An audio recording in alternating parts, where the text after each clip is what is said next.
Howdy, and welcome to another episode of Adult Onset Horsemanship. I'm your host, Daniel Dolphin.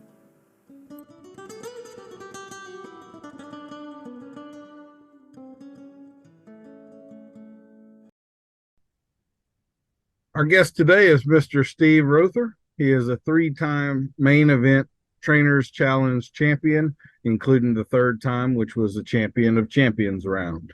The man has the genius to have written a free ebook called How Not to Ruin Your Horse. How long has the world waited for that, huh? He's got a tack shop within his website where he does all kind of neat stuff, including build custom saddles. He is an expert at Liberty work, can teach you cow horse stuff. I've seen the man rope off of a Friesian. He has a multitude of online courses. He's got an absolutely beautiful Horse Creek Ranch up in Washington State where he does 3 to 5 day horse camps, and it's my pleasure to talk with him today. Steve, how are you doing? I'm good. Thank you for having me today. Yes, sir. My pleasure. We start everything off with the lightning round questions, and just to let you know, these are for points with awards at the end, so you want to have your A game going. Yeah. If you were a Jedi, what % chance would there be that you'd use the Force inappropriately? At least a 50% chance. It'd probably depend on the day. All right. I like it. Not everybody's honest with that one. Some people act like they're, beyond reproach. We know better. Morning or evening? I like evenings. Yeah.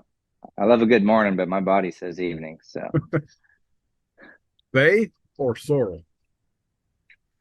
I've got both right now, and they're both really, really good horses. Whole pile of them. I'd probably lean towards Bay, though, if I had to just pick one. So I tell everybody this, but that's one of those questions that I just naturally assumed would be 50-50 in answers. It's at least 80% Bay. Yeah. I had no idea so many people love Bay horses. But I would say, a lot of the horses in the finals lately are sorrel. So, guy wants to be a winner, he might have to roll the other way. Dogs or cats? Dogs. What breed? Well, my favorite right now is a hanging tree. I've had those for years, so nobody ever knows what those are. But I've had a couple myself. Good stuffed hanging trees. Yeah, I love them. Can't beat them. Absolutely.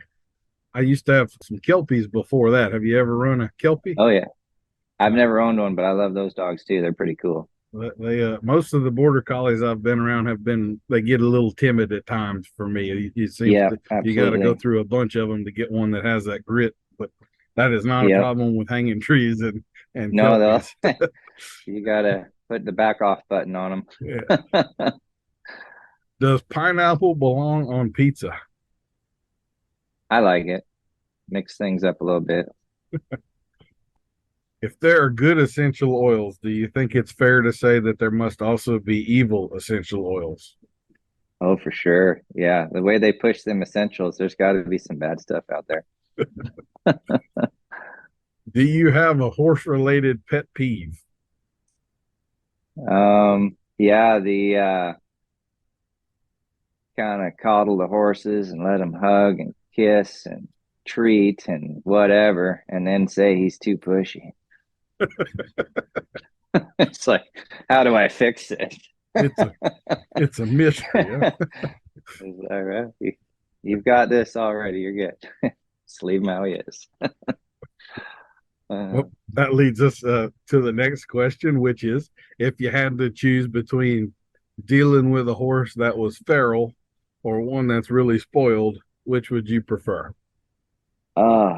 Feral every time. Yeah, the first few days are a little rough, but it's way better after that. So.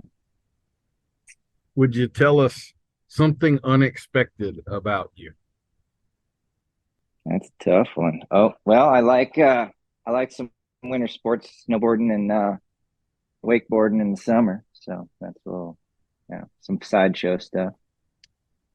So here, since you bring that up, I don't know if I've ever said this publicly or not, but I grew up on a lake, and I flirted with the idea of becoming a professional water skier. I actually did. Awesome. On a slalom. That's a lot of time on that lake then. Yeah, we skied just about every afternoon. Wow. So anyway, that's pretty insane. Yeah, I love getting on the lake. It's peaceful. A little change of pace. You've got a pretty big lake right up there next to you too, don't you? Yeah, I feel like it's like 150 miles of water there. I've never run the whole thing, but Oh, there's plenty of it. that's something. Yes, sir. You run out of fuel before you run out of lake, that's for sure. If you could choose any superpower, what superpower would you choose?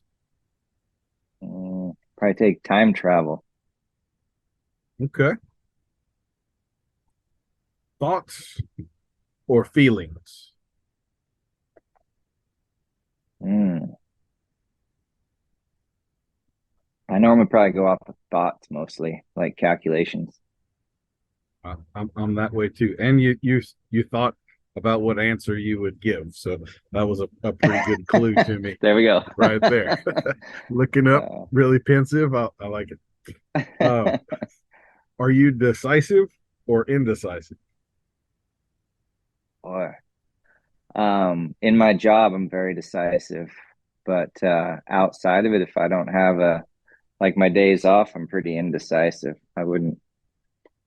You couldn't pin me down on what I'm doing on day off for nothing. So, Yeah. you know, What year did music end for you? what weirded music? What? End. So are you keeping up with the new popular stuff and Oh, listening, gotcha. or did like Well, 1995 nothing after that's worth listening to? yeah, probably when Spotify entered is when it ended because I just let that thing autoplay for me anymore. So it's maybe 10 years ago. Okay. It picks it for me. They're like, you've got a really either poor playlist or a really good playlist. I'm like, yeah, I just hit a button. It's not me. This is a new question. What's the best smell in the barn? Mm. I like it's like a nice, just fresh, like cleaned horse. That's just kind of, yeah, just the horse smell. It's good. Yeah. Of course, my barn's empty most of the time. I keep them all outside, so it'd have to be hay after that. So, Yeah. I don't really hardly ever keep one in a stall either. yeah, Who is your favorite Batman? Batman. Boy, that's a. It's one thing I never keep up on is movie star names. I've kind of liked them all. I wouldn't have a name for that. You'd have to give me some name options on that. I really don't keep track of them. Okay. Well, Uh, and I'm pro kind of thinking as I'm Probably going, whatever would have hit me in like 80s and 90s there, because that's when I would have been watching them. how about Michael Keaton? You remember that one? He was pretty good. Yeah. Yeah, yeah.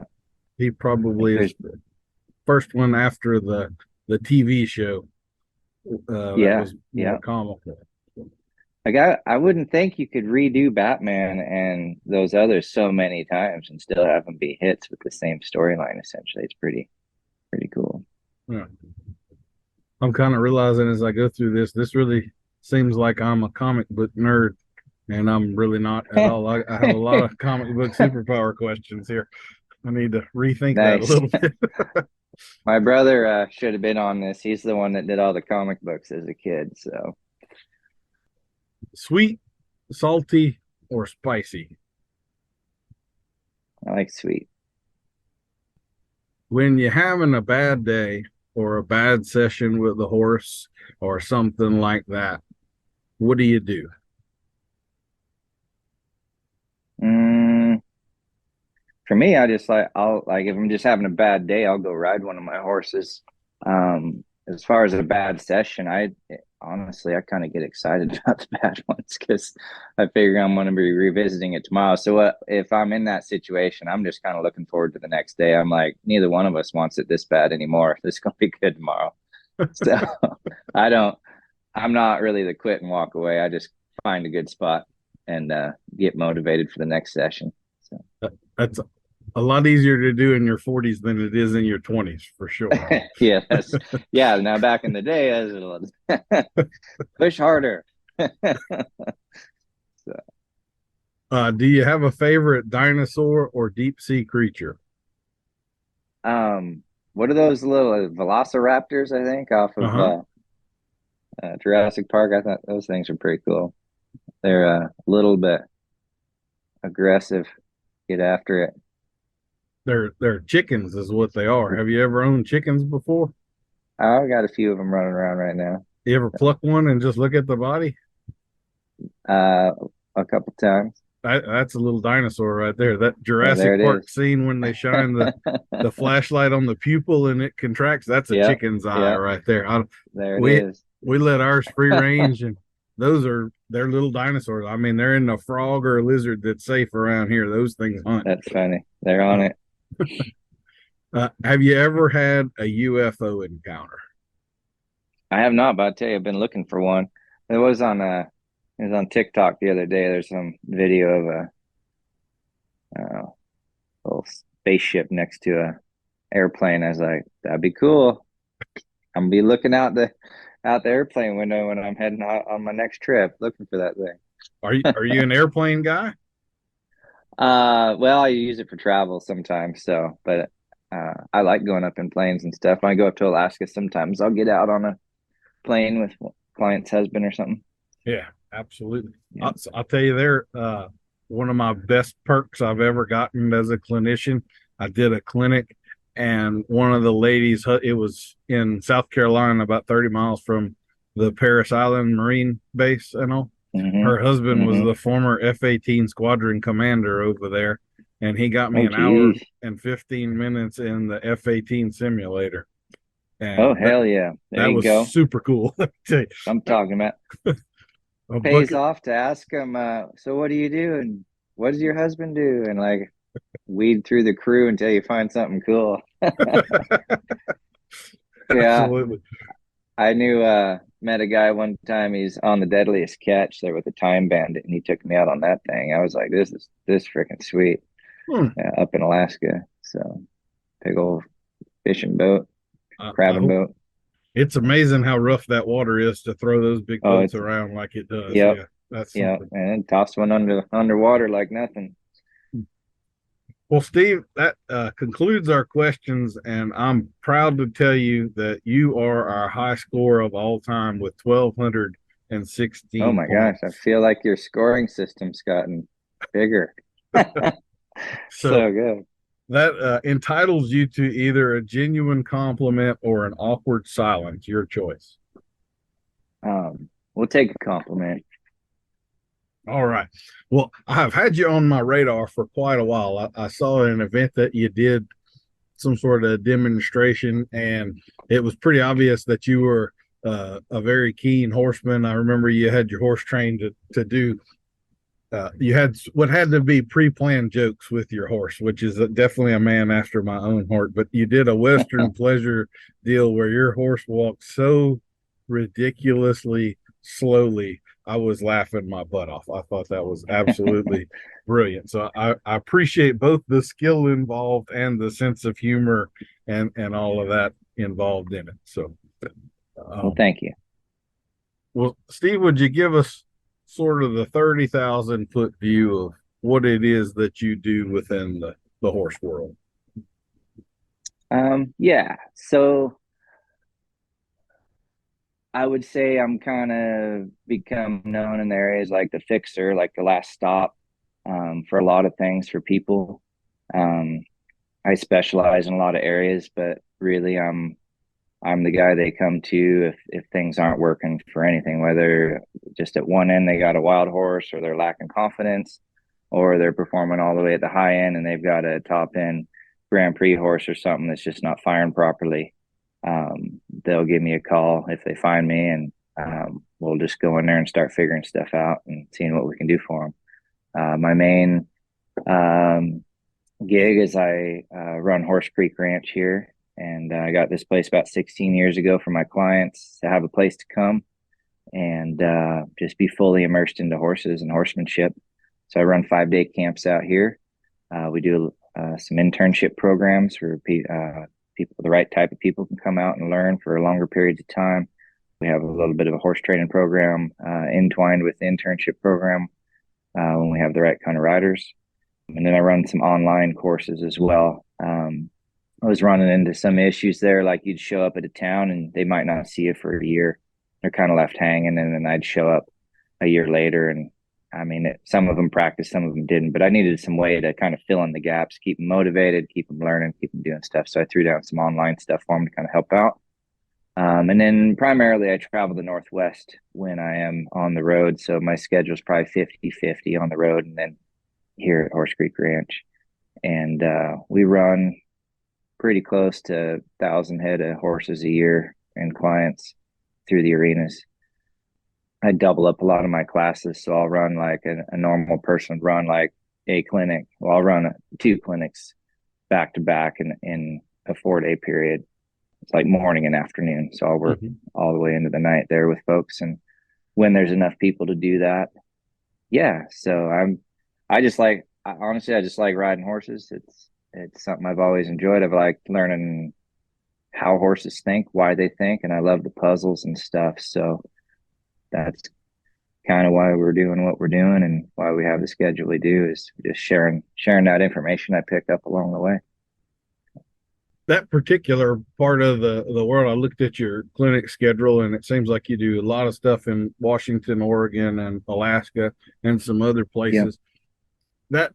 That area wouldn't, to me, strike me as lots of horses and all. Am I just completely wrong? Or like south of you and east of you, I could see that, but yeah, so it's kind of odd.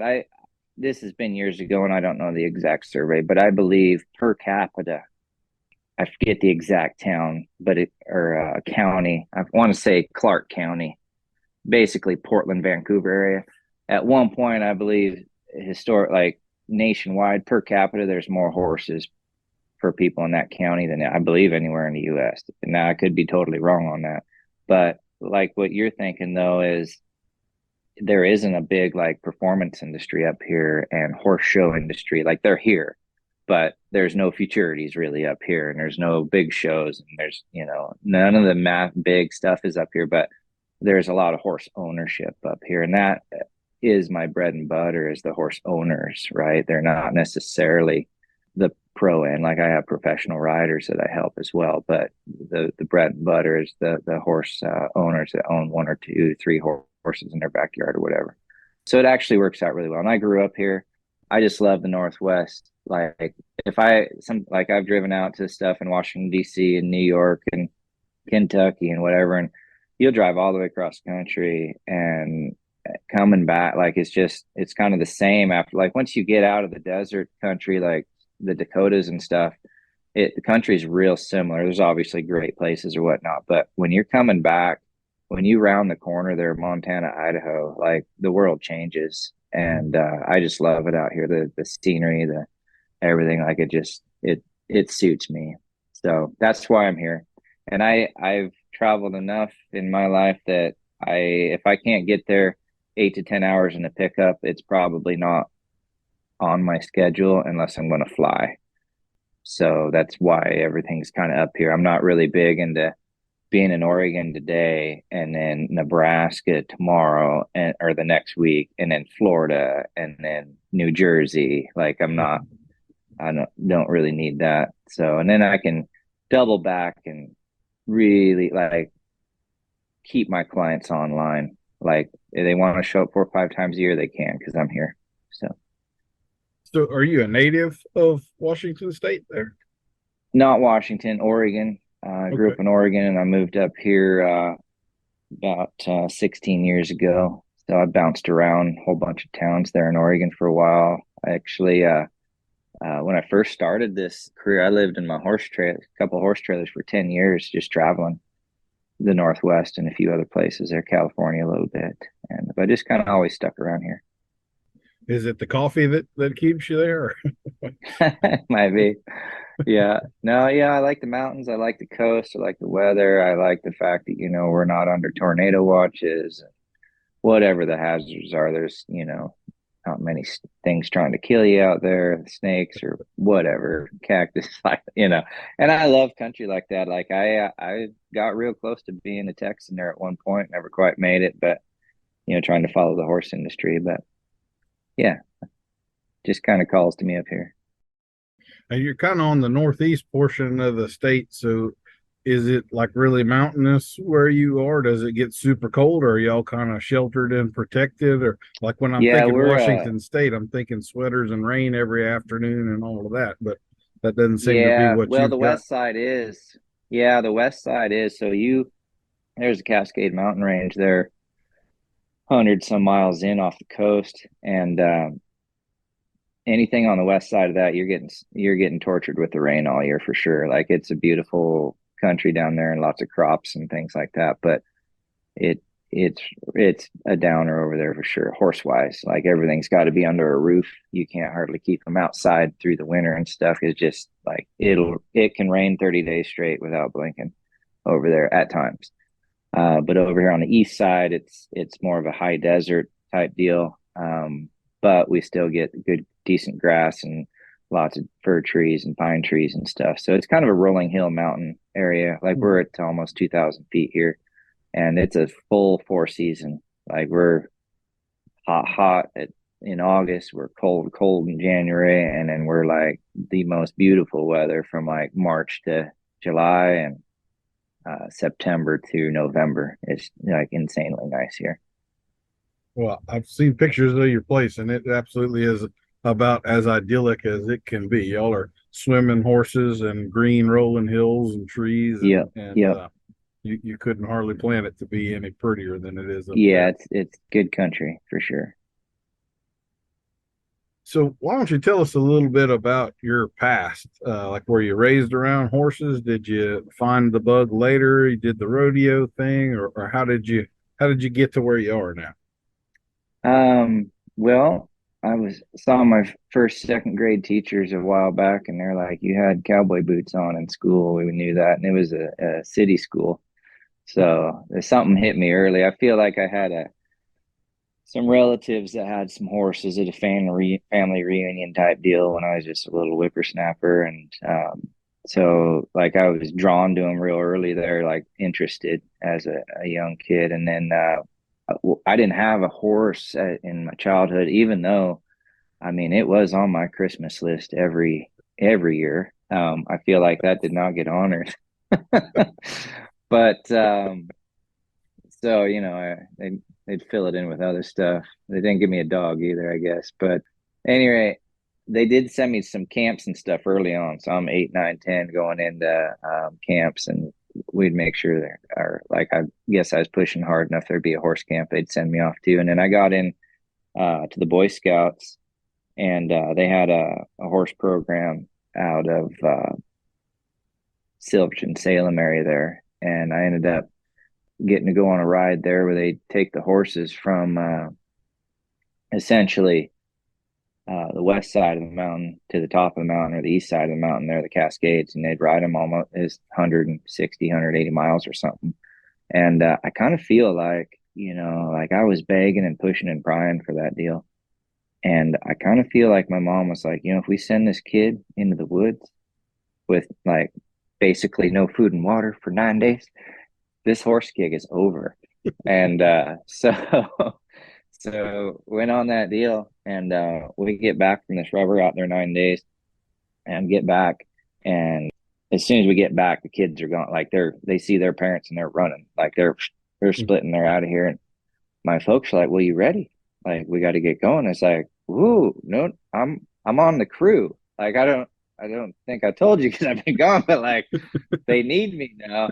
These horses, we got to put them away. We got to put the tack away. Like we got to do all the stuff. Like, I mean, I don't really know what we're doing yet, but I know there's stuff to do, and they're relying on me. Someone will be another hour or two probably. They'll let me know when I'm done.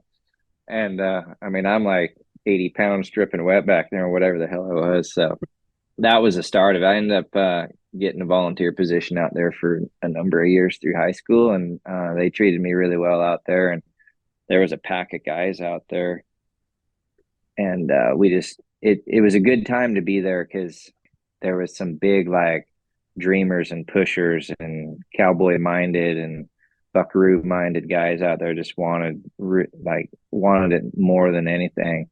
And so to have that early influence like that from your peers was good. And then from there I got a head wrangler position at a ranch in Colorado after that. So like all that volunteering paid off, went into a paid position, running a ranch operation in Colorado for a while, and then went off to school, college, Eastern Oregon State, and I set up a horse training program there for myself because they didn't have a horse training program. They had rodeo out there, so I joined the rodeo team and got all my vertebrae and bones knocked around there for a few years on some bareback horses. I loved it, but after a couple of years of that, I was like, man, I'm spending half my day over here trying to get horses better, and then I'm over here on the other half just getting completely smoked by these horses. I was like, I got to pick like one or the other, and my belt buckle count there at the rodeo was pretty low, so I decided to go the other direction. It seemed a better venture. So I kept with the horse training in college, and I worked different ranches in the summer. I'd go. My deal was I wouldn't go work on a ranch that had any less than 250 head of horses because I wanted the numbers and the experience. I figured if we can get out there and we can see a large number of horses, things going to get a lot better, a lot quicker for me.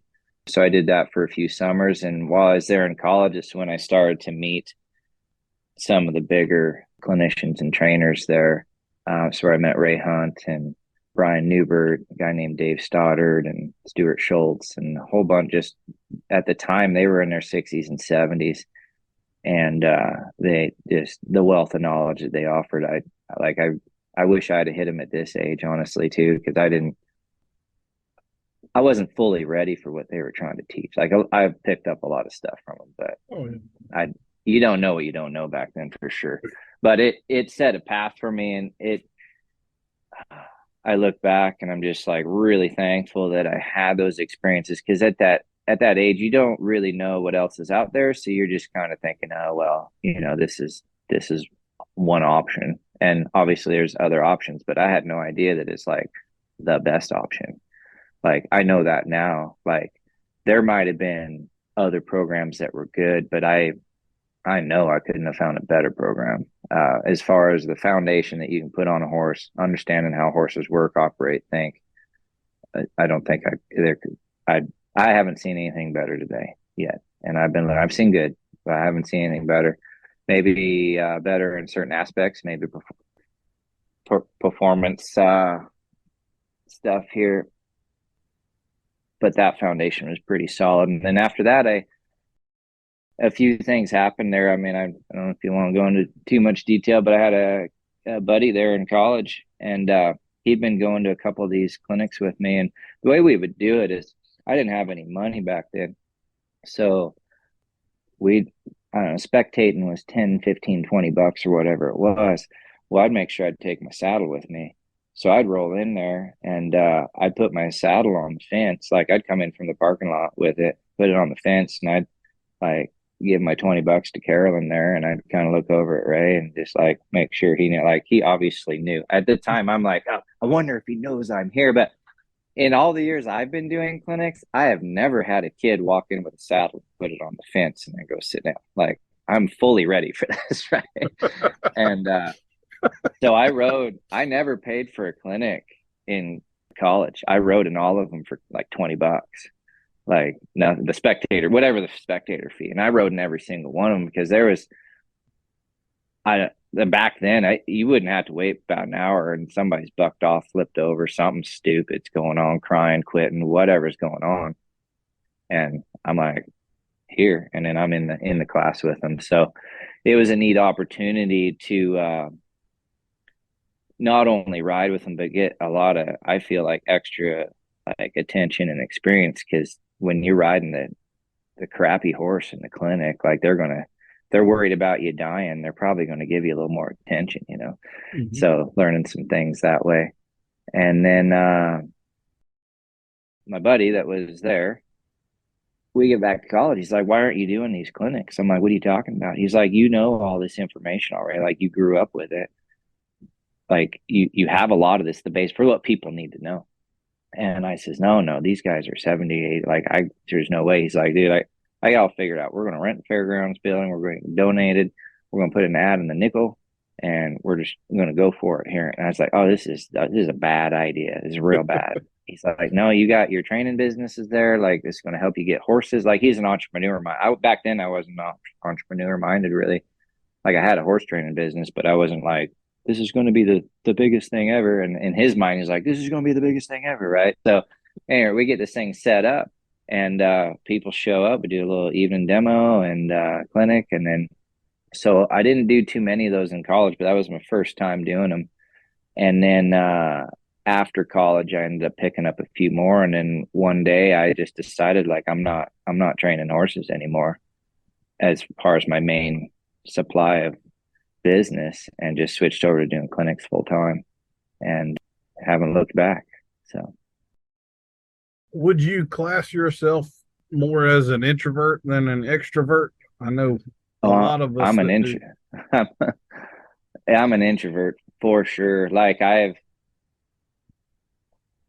you get me in the right moment. Like if I'm in front of a crowd, I do way better. I'm better off in front of 10,000 people than I would be sitting here with you, like particularly 20 years ago. Like I'd be way better off in front of a crowd. I'd still get nervous, but there's just something. If there's a horse involved, if there's a horse in the middle of that arena and there's 10,000 people watching, I'm fine.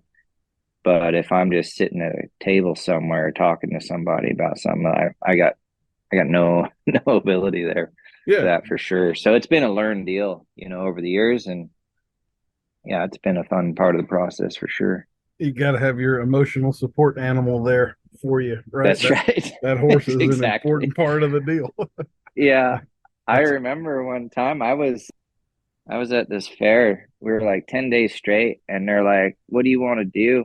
Like, normally we hire people, they do like a demo a day, whatever. And I was like, "Well, how are you guys going to pay me? What are we going to do?" They're like, "We're trying to work out this contract." And like, well, we don't have, it's the old, well, we don't have a lot of money and blah, blah, blah. And we want you here. Yeah. So I'm like, I'm running numbers. I'm like, how about we start at like 7, 8 in the morning, and we'll do an hour slot per horse, and I'll take the money from the people. They'll just pay an event fee to come in and ride with me, and then but you guys book them. You find them all. I'll open the slots and work till like 8 in the morning to like 8 at night every day. So we booked out most of that deal. So I'm fresh. I'm out there talking into a mic 12 hours a day essentially with these people and their horses, and I'm zipping through and having a good time, whatever. And then they're like, "Hey, we got a banquet one of these nights. You want to come on up at like 8 o'clock and do a little presentation, but no horse?" And I'm like, "Sure, that sounds like fun." And I remember walking up on that stage. I locked up so hard. Like I was like, it's like the air left the room. And I mean, I'm like whacking away on the mic all day, right? I got no problem out there. I'm talking to literally everybody about nothing. And I get up there on stage with no, and I'm like, I got to fix this problem. I Yeah. have to have a starter joke every deal I do like that where I don't have a horse. I have to have a planned joke to get me started, like to break the ice for myself, to so I Yeah. can Yeah. get some traction and get rolling. Yep. That's a good idea. I was never that smart. Does it tire you out? I'm fairly similar. I think we're pretty alike there. So I can do 3, 4, 5 days, whatever, with a bunch of people. But like that, the day after when it's over and I'm in the truck riding home, like I don't want to hear a human voice. Don't ask me a question. Don't. I'm peopled out. I'm done. It's the end. Like I have to recharge now. Are you that way as well? Yeah. A little bit, it really depends on the people. I definitely get tired because I like to leave it all on the field there. Like, I'm not going to shortcut these people unless I feel they're not ready for something or whatever. But I'm going to, wherever they're at level wise and information wise, if I think it's going to help them, I'm going to put it out there for them. But yeah, I definitely need a recharge day in there. And a lot of times, like this year, you're recharging in the truck because then I'll pick up the next day and start again or something. But yeah, you need a day in there. And I'm kind of a horrible person to be around on a day off because I don't want to engage in much. They're like, friends be like, "You want to go do whatever and go such and such?" I'm like, "Yeah, I don't know. I'm good. I kind of just put in, 6,000 miles this week and talked to a couple hundred people and got my ass drug around by 20 horses. Like, I'm good." Like I don't need to go out on the zip line. I've already been jerked around or whatever. Now when I get out there, I'm like, I'm really glad I came, guys. Appreciate the invite. But like dragging my carcass out the door to get there, I'm like, this is well, like you're late. I'm like, well, I'm lucky I showed up. I, I know just exactly what you mean about all of that. Yeah. So you didn't really do any apprenticing under a specific trainer or take up a specific discipline. You weren't showing reining or rein cow horses or something like that. You kind of, No, no, what I did was short bursts of time. Like I'd go spend a few weeks or a month with the guy if they were on tour or something and they had a stop near Seattle, Portland, Salem, Eugene, Northern California. I'm like bumping the whole thing.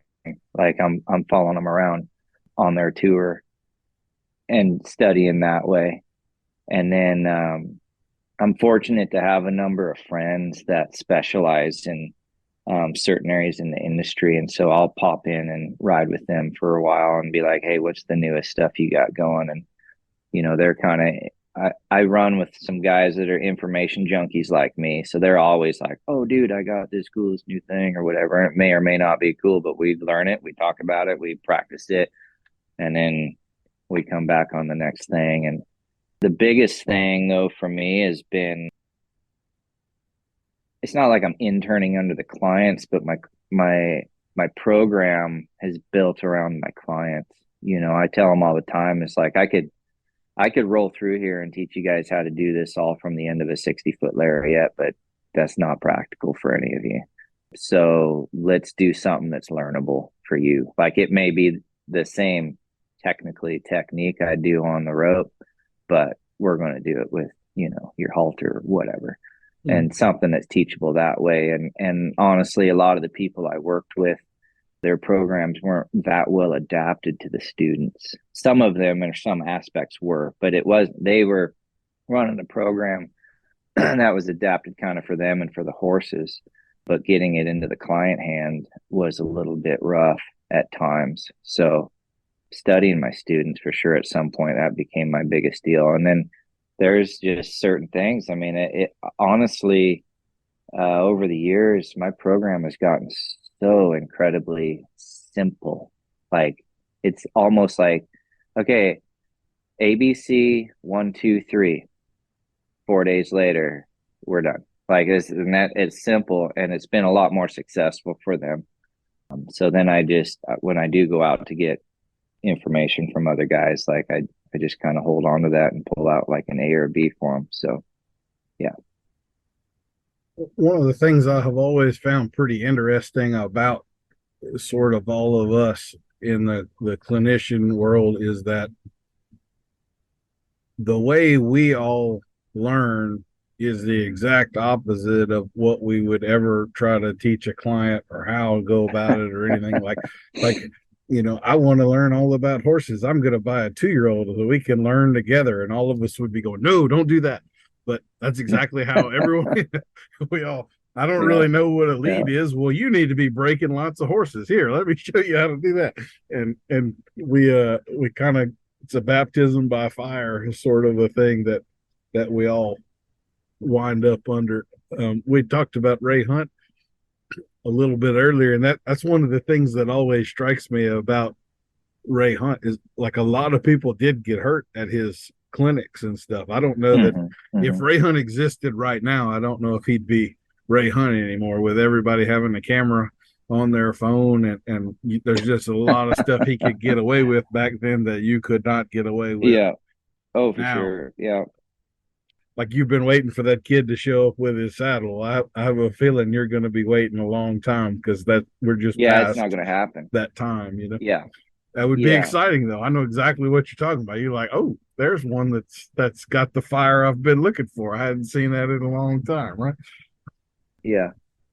Well, why don't you tell us a little bit about you were just talking about simplifying things for the customer base. I really kind of got into horses to not have to deal with people, and I foolishly thought it wasn't a people business. And then 25 years later, here here we are. When I started teaching people, I really, really struggled with how to convey to them what I was trying to get to. So, in other words, I had the skill to do what I needed to do with the horse, but the skill to convey to them what they needed to do with the horse and get them to do it, that's something I've been working a decade or more on. I really used to have the urge to just give me the horse and I'll do it, and obviously that doesn't really help them. So how do you fight that or deal with that, or am I just a weirdo for having those kind of impulses, or what? No, not at all. So for me, for years, I was like I grew up in the city for a while around these people, and I was a town kid or whatever, real early on, and then I was like, essentially that ranch I worked on, like we're running trail rides and stuff. But I looked back one day and I never kept a tally. But when I graduated college, I'd probably interacted with at real close to 10,000 people horseback as far as students / clients, like a massive number, right? Because at that one ranch, we'd roll, 250 people in a weekend. And you do that every weekend. And then you roll into the summers, like them numbers start to roll through. So what I realized is I actually had a lot of people interaction, whether I liked it or not. Like I a lot of people interaction in there. So for me, the only issue I've ever had with like the people side is when you get somebody who just shouldn't be there. Like they don't want to learn. They whatever their thing is, right? They didn't get weaned out properly before they got in there. That's really the only time I have an issue. But my clients, this one thing I really pride myself on is like I don't, like, obviously I train horses, but like my job is not to train horses, is to build the people. So like I build my personal horses and I build people. And the client base that I have right now that's hitting these clinics year in and year out, and I probably have 70-80% return clients. Like I've been around a few other places. It'd be real hard to touch my clients on a mental, emotional, even physical level. There's maybe other people, obviously, that are as or more talented, but the way their minds work, the way they've learned about the horses, the way they want to learn about horses, it's probably the people right now are one of the most favorite parts of my job, because like I don't know that I've met anybody that's as hungry as I am that's a client. Like they might seem hungry, they might talk like they're hungry, but like when it comes down to it, they're not like as crazy as I am about it. But they have that feeling. And so when we're together and we're, a dozen of us in the arena all hunting whatever we're hunting, but we're all working together and supporting each other and moving forward, it's a really good feeling. So I love that part. But to me, I feel like probably it's social media, it's maybe word of mouth, it's something, but probably in the last 5-10 years, it's like I can't hardly remember a bad client. I'm sure I've had a couple, but it's like they weed themselves out ahead of time. I don't know if it's the price point or what, but like they just come in and they can be completely uncoordinated, not know what to use for questions. They could have the crappiest horse I've seen all year or whatever. But if they fall down and pick themselves up and trip again and pick themselves up and ask a good question and say, what can I do and how can we work on this? I mean, I honestly could have the most untalented horse and rider in the world and have the greatest time with them, all because they just want more, right? And then we change it. We turn that horse into something good. We turn them into something good. And then if they need to upgrade whatever, then we work on that. But I love that part of it. I love my client, I guess is what I'm getting at. So well, that's wonderful. Well, it's come to the part of our episode where we need to pay the bills, Steve, and so we need to get to our sponsor for this one. And as we know, every good horse trainer has got to have a good feed sponsor, and we've got a brand new one for this episode. Soylent Green horse feeds, based on the West Coast because we care about keeping it green.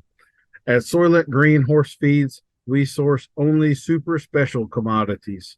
Our oats aren't like their oats. Our corn is special too. Our soybeans are the beaniest the whole world through.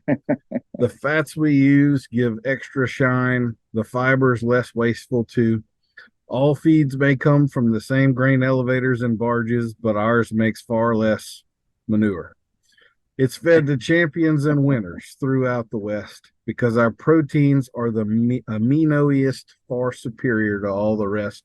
Lysine, you bet. It's in there. AD&E there too. The cal ratios all dialed in. No OCDs for you. The neutral detergent fiber in our feed is triple washed to get out all the soap. The total digestible nutrient density is beyond our competition's ability to even hope. Our minerals are extra chelated. Our moisture level is prime.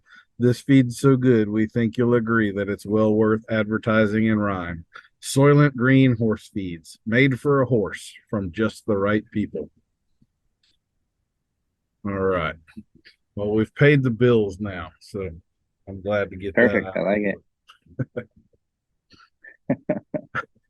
Why don't we get into a little bit of the specific stuff that you're doing in clinic? So you are the first clinician that I have interviewed that gets into the Liberty stuff. So why don't you tell me a little bit about that, how you found interest in that and sort of how you approach it in a clinic fashion? Because I'm just envisioning 20 people with 20 horses running loose and wild in a big arena and just chaos.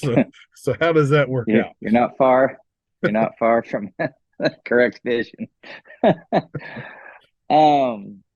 So I started out like I feel like just like everybody, probably one of the first shots they had at some Liberty, unless it was happening down the road, was the Pirelli program. A little bit, just seeing their students, maybe a video or at an expo or something popping through.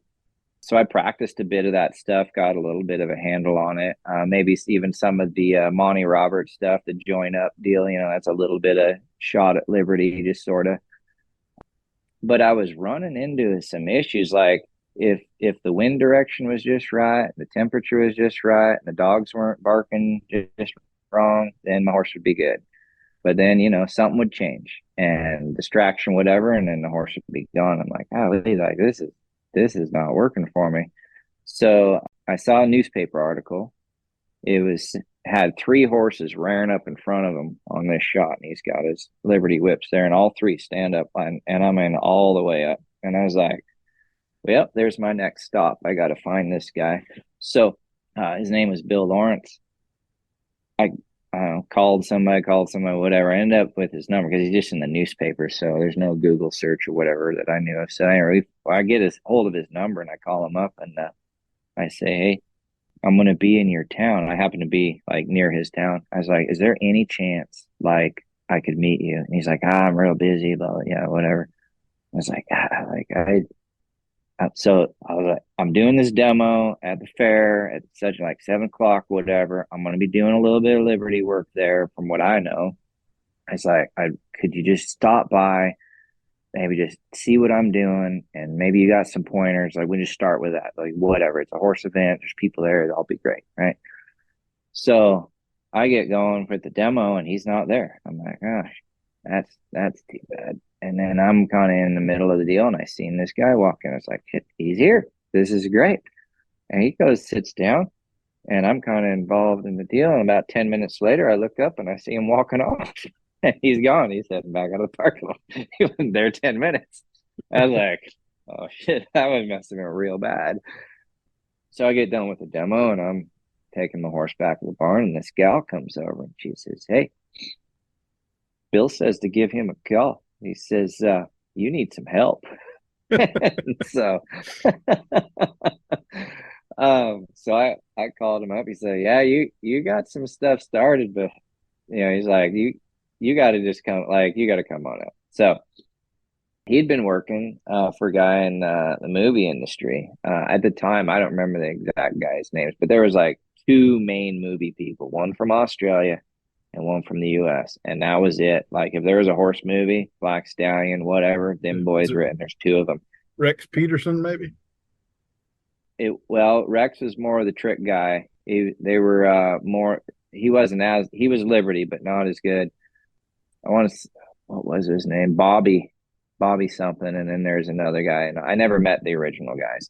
But my point is, they held it close. They're like, nobody's getting this stuff. There's us two. That's it. Nobody gets these methods, these techniques. Nothing's happening. Zip, lips sealed. Period. But what had happened was one of these guys, I don't know if he broke down his truck or whatever. He's on doing a movie, ends up running into Bill, and I think he stayed at this ranch for like a couple months. I don't know what the deal was, but like they ended up being there. So inadvertently, he taught Bill like everything. And Bill was already handy. He's a cowboy rancher dude. Like he knew horses inside and out. His family had hundreds of horses at the time, raising and breeding quarter horses.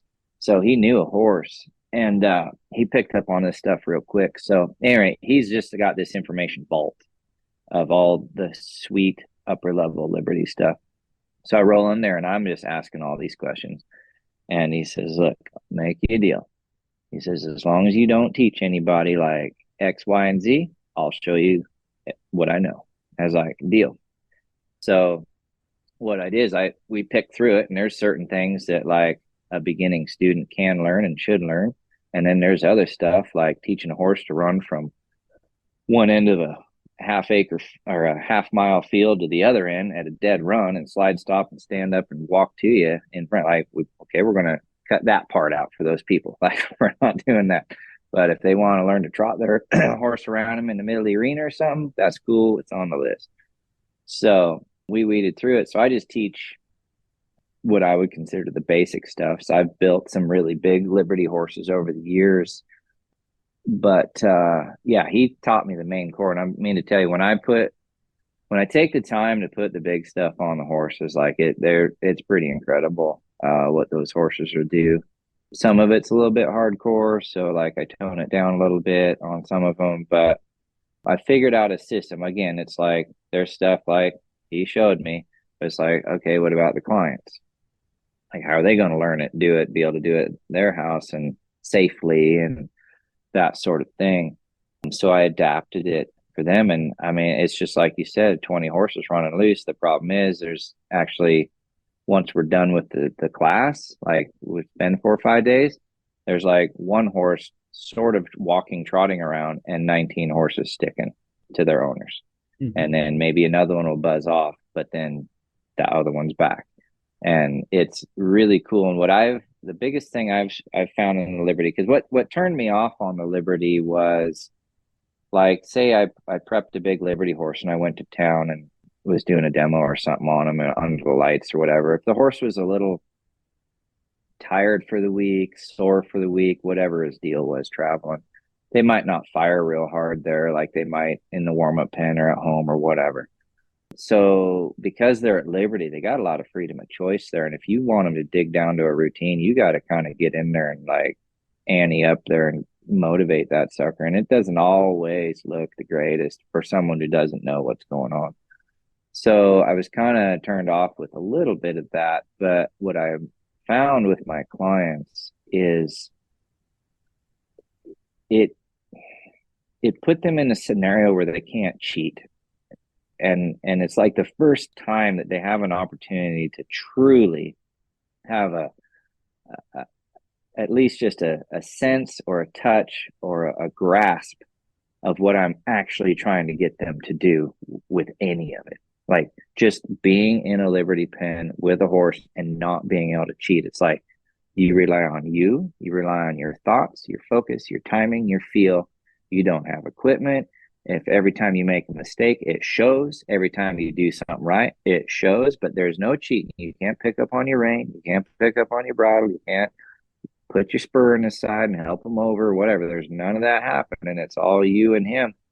Once they get a feel for that, when I then get them back to a normal horsemanship clinic, their skills and their emotional ability to handle the instruction, their mental ability to make good decisions and avoid bad ones is so different because of the Liberty work. So that's for me where the value has been is them actually being in a true learning environment that's going to benefit them down the road and become a confident horse person, real confident.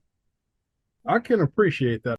I would have to say I've always had a bit of a negative sort of opinion of it, and this is more why I've kind of found with the advent of some of these big box programs that have all of these, tab A and the slot B kind of things, that the clients from that wind up getting in these, I call them rituals. So they figure they need to do 20 minutes of groundwork with this horse before they can step up into the saddle every day. And they kind of get into this whole, and I find that a lot of them wind up avoiding riding with the crutch of the groundwork stuff. Oh, gotcha. Yeah, they'll absolutely. become kind of tigers on the ground with this, but they get in the saddle and that spine disappears real fast, and the horse knows Yep. who's in charge. And so I've kind of always been of the mind of, let's do the minimum of that we need to do, and then let's get your butt in that saddle and get Yep. you going Yep. and out of your comfort zone and get this monkey conquered. Mhm. But the way you're describing it, I can certainly appreciate that. And I think the one question I have is do you let them put tennis shoes on rather than cowboy boots? Because I'm sure they get a pretty good bit of exercise when that all starts Absolutely. up. I myself, you won't catch me teaching in cowboy boots unless I think it's some fancy outfit or at a fair or expo or something. But I roll in hiking boots most of the time. But as soon as I'm time to ride, I swap out. But yeah, we push the cozy because you are covering a little bit of ground there at first for sure. So Well, yeah, let me yeah, also ask you this, since we kind of already breached dogs too. Like to me, a dog is pretty similar to training a horse in that aspect, because like you have some liberty with a dog, and if you take a dog to the dog park and there's these other dogs and these distractions, you may find that come and heel weren't on there quite as well as you thought that they were. And there yep, almost yep, has to be, I think you were kind of getting at this without saying it, but there almost becomes a punishment phase there where you have to make it a serious thing. Like when I cue you yeah, to do this, you gotta come here, and we're gonna put a cord on you or whatever, and make sure that happens. So like that's where I view real horse training to be, is we can teach a cue, but that doesn't mean we have something that is actually reliable. We then go into kind of a training phase where now we're going to get a little more serious, mm-hmm, and that mm-hmm, seems to be a bridge more and more people are reluctant to cross. I don't know if you've ever heard it. This is my new pet peeve in the industry, but now we have this term of consent. The horse needs to give us their consent. And I'm going, well, that's all well and good until there's a fire coming and you got to get that sucker in yep, a trailer and get him the hell out of yeah, here or to the vet or yep. whatever. So, Yeah, to me, there's a disconnect there. Like, if you rely on a horse for a job and you're in a situation weekly, daily basis, or if that job does not go properly, either you or your horse could get injured or die, your perception changes. And you learn real quick if you force that horse into everything, you've scared him into everything, and he does not understand, he is equally as dangerous as if you coddled him through the whole process and let him check out and avoid whenever the hell he wants. It is equally as dangerous. And I think people are coming from the right place, maybe mentally at first, but they're not coming from the correct place of practicality, because when you hold on to that type of thought, you are also probably not in a real life situation, because once that happens, once you get bit by the shark and once stuff starts happening, you're like, oh, I got to change things up, people could die here. And so you're not changing it to be mean, mad, or cruel. It's just it has to be correct at that moment, or stuff really can get bad. So, and that's when I say, when I've got the right kind of people around me that I'm teaching, is I won't put up with those folks. So, and they know that, and I'm not mean to them or anything, but like, they're coming to me because they don't want that other stuff. Maybe they start and they got a little bit of that on the side or whatever, but they also know that in the back of their mind, their horse has got some stuff that needs to get lined out, and I will get them there. I'm not going to fluff it around for them, but I'm not going to be mean about it or cruel. But we're going to get them there. But yeah, it's and that's when there's certain things the guy's got to change in there. But it's just, I've always, the way I teach, and it's the people and the horses too. It's just real simple. It's like it's like an if then. If you do this, then this happens. If you do this other thing, then this other thing happens. And that's it. If you, like you say, you got to put a quirk or whatever to them, it's like, well, like that's just an if then. If you do this, and this happens. But I always let those horses, and that's where it says in the Liberty, they are free to make mistakes. I love a bad day with the horse anymore, because I'm like, he don't want to repeat it. I don't want to repeat it. I've taught him to be smart already. I've got weeks or months on this horse or whatever I've got on. He is smart. She is smart. They're smart. They're not going to want to repeat this. I'm super excited we went here today because there, unless he's just a complete idiot, which I know he's not, we're not going to have this again. So I'm excited we got this out of the way. Yeah, and then the people get that too. So, but yeah, that's a whole nother topic, that new wave of stuff there for sure. I do find we get pretty divorced from reality sometimes.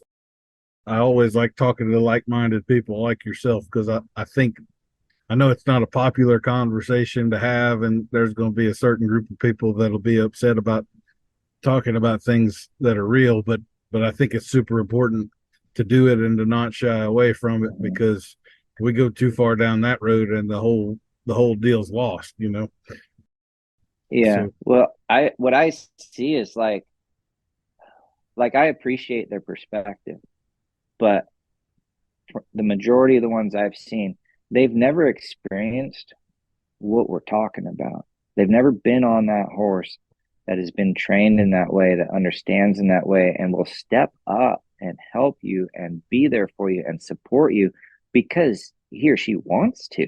Like that's like their destiny, because like of their foundation you put on them and how things, like they're unflappable in so many situations. Like they're there for you, and they've never had that feeling of like either that horse is a true part of them, like those feet are theirs, or he's like a backup system for them. Like when shit hits the fan, that horse is your backup buddy. Like he's got your back right now. They've never been there.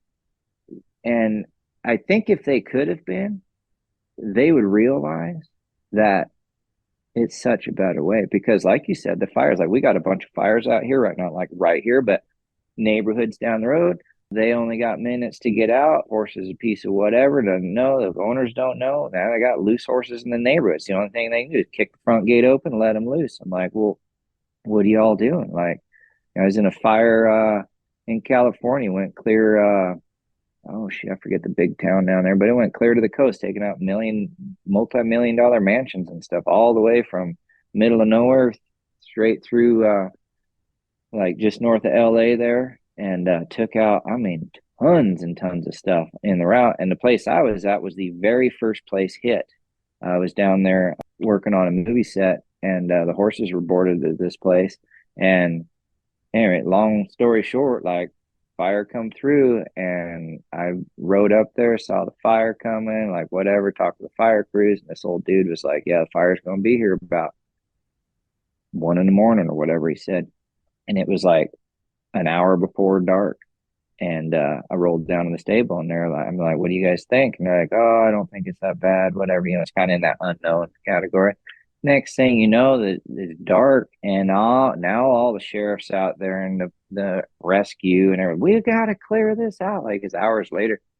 And I'm like, well, the guy told us a while back we got to get out of here. So I'd had my truck and trailer hooked up, and the horses tied up, ready to go. And then the shit show started. Nobody get their damn horses in the trailer. They got all this stuff, like people yelling, screaming, loose horses, all this stuff. So I ended up having to go around, like at that facility. I don't know what they had. They probably had 30, 40 horses at that facility. Probably half of them wouldn't load. Had to go around and in like an hour load every single horse with the crew, because even the animal control folks, like they couldn't get the horses in. And like you said, it's just until they're in that situation, they just but it's all avoidable, right? I mean, hell, you could have a wild horse that loads. You just spent like a week with him. It would be the only thing he can like. Yeah. It could happen, right? It could happen. But at any rate, yeah.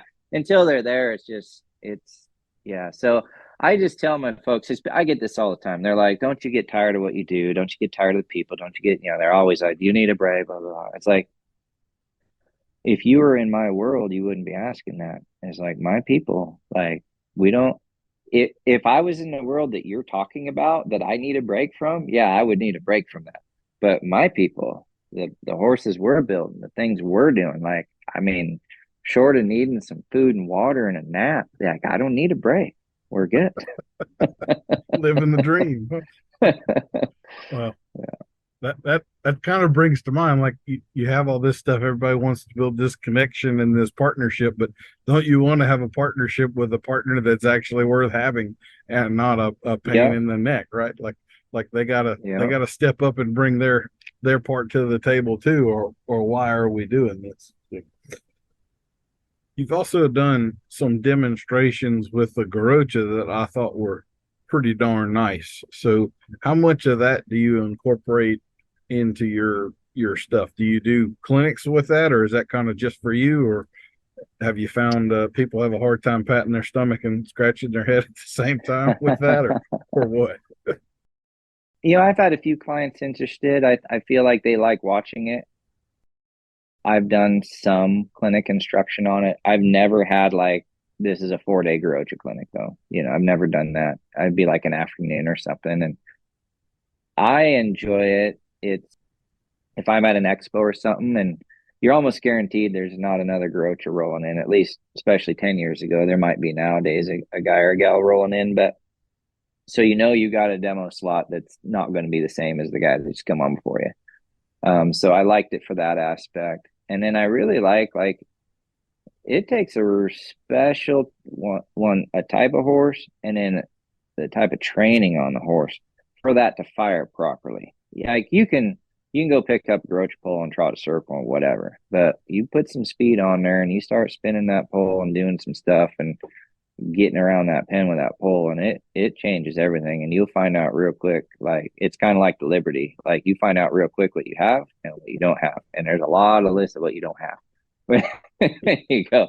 So, and honestly, like for my Garrocha stuff, when I'm doing it, I probably only roll my routine at home, or at least pieces of it, 5 6 times, but I might be training on that horse for a month or two, but only 5 or 6 sessions with the pole, maybe a few more, but it's not like I'm 60 days of pole work for 60 days of practice. I'm probably 5 to 10 days of practice for every day with the pole, but I enjoy it. It just lets you know what you have, because it's like the Liberty. There's no cheating. Like you're one-handed, you're not helping your hand. Like if you're busy with that pole doing the stuff, like your hand's hardly moving, your horse hardly getting any signals. It's pushing a lot of seat and leg riding versus the rein and all that. And so I like it. And when it goes right, when it fires good, it's kind of fun.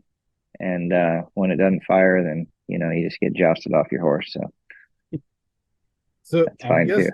yeah, I'm guessing with you seem to have a pretty strong theme of not being afraid to strip it down and see what you really have and all of that. Oh I'm yeah. guessing you're not into to gimmicks and tie downs and those sorts of things very much. You like to keep all of that pretty simple, or do you have some Yeah. indulgences you get into there? Yeah.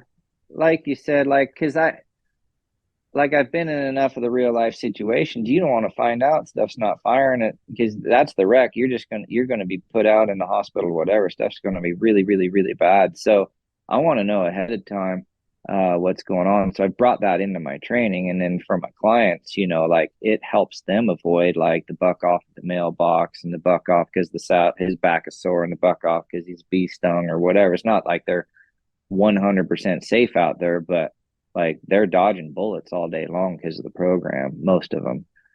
But as far as the gimmicks, I've always been like completely open minded about any training technique. Like I've never been the guy like, oh, I would never use a whip, or I'd never use a carrot, or I'd never like, I'm like, oh, well, you use a whip, I'll try it. Oh, how's that carrot working for? Well, where would that work? Or whatever. And see, because maybe I'm not going to use any of it. Maybe it doesn't fit the program, but I want to know why they use it and what it works for them and why. And then how consistent is it, right? Because maybe there's a huge amount of consistency for them, and then maybe not. So I just want to kind of have that feel and that knowledge there. And then, I've tried all the gimmicks. No, I haven't tried all the gimmicks. I've tried a lot of them.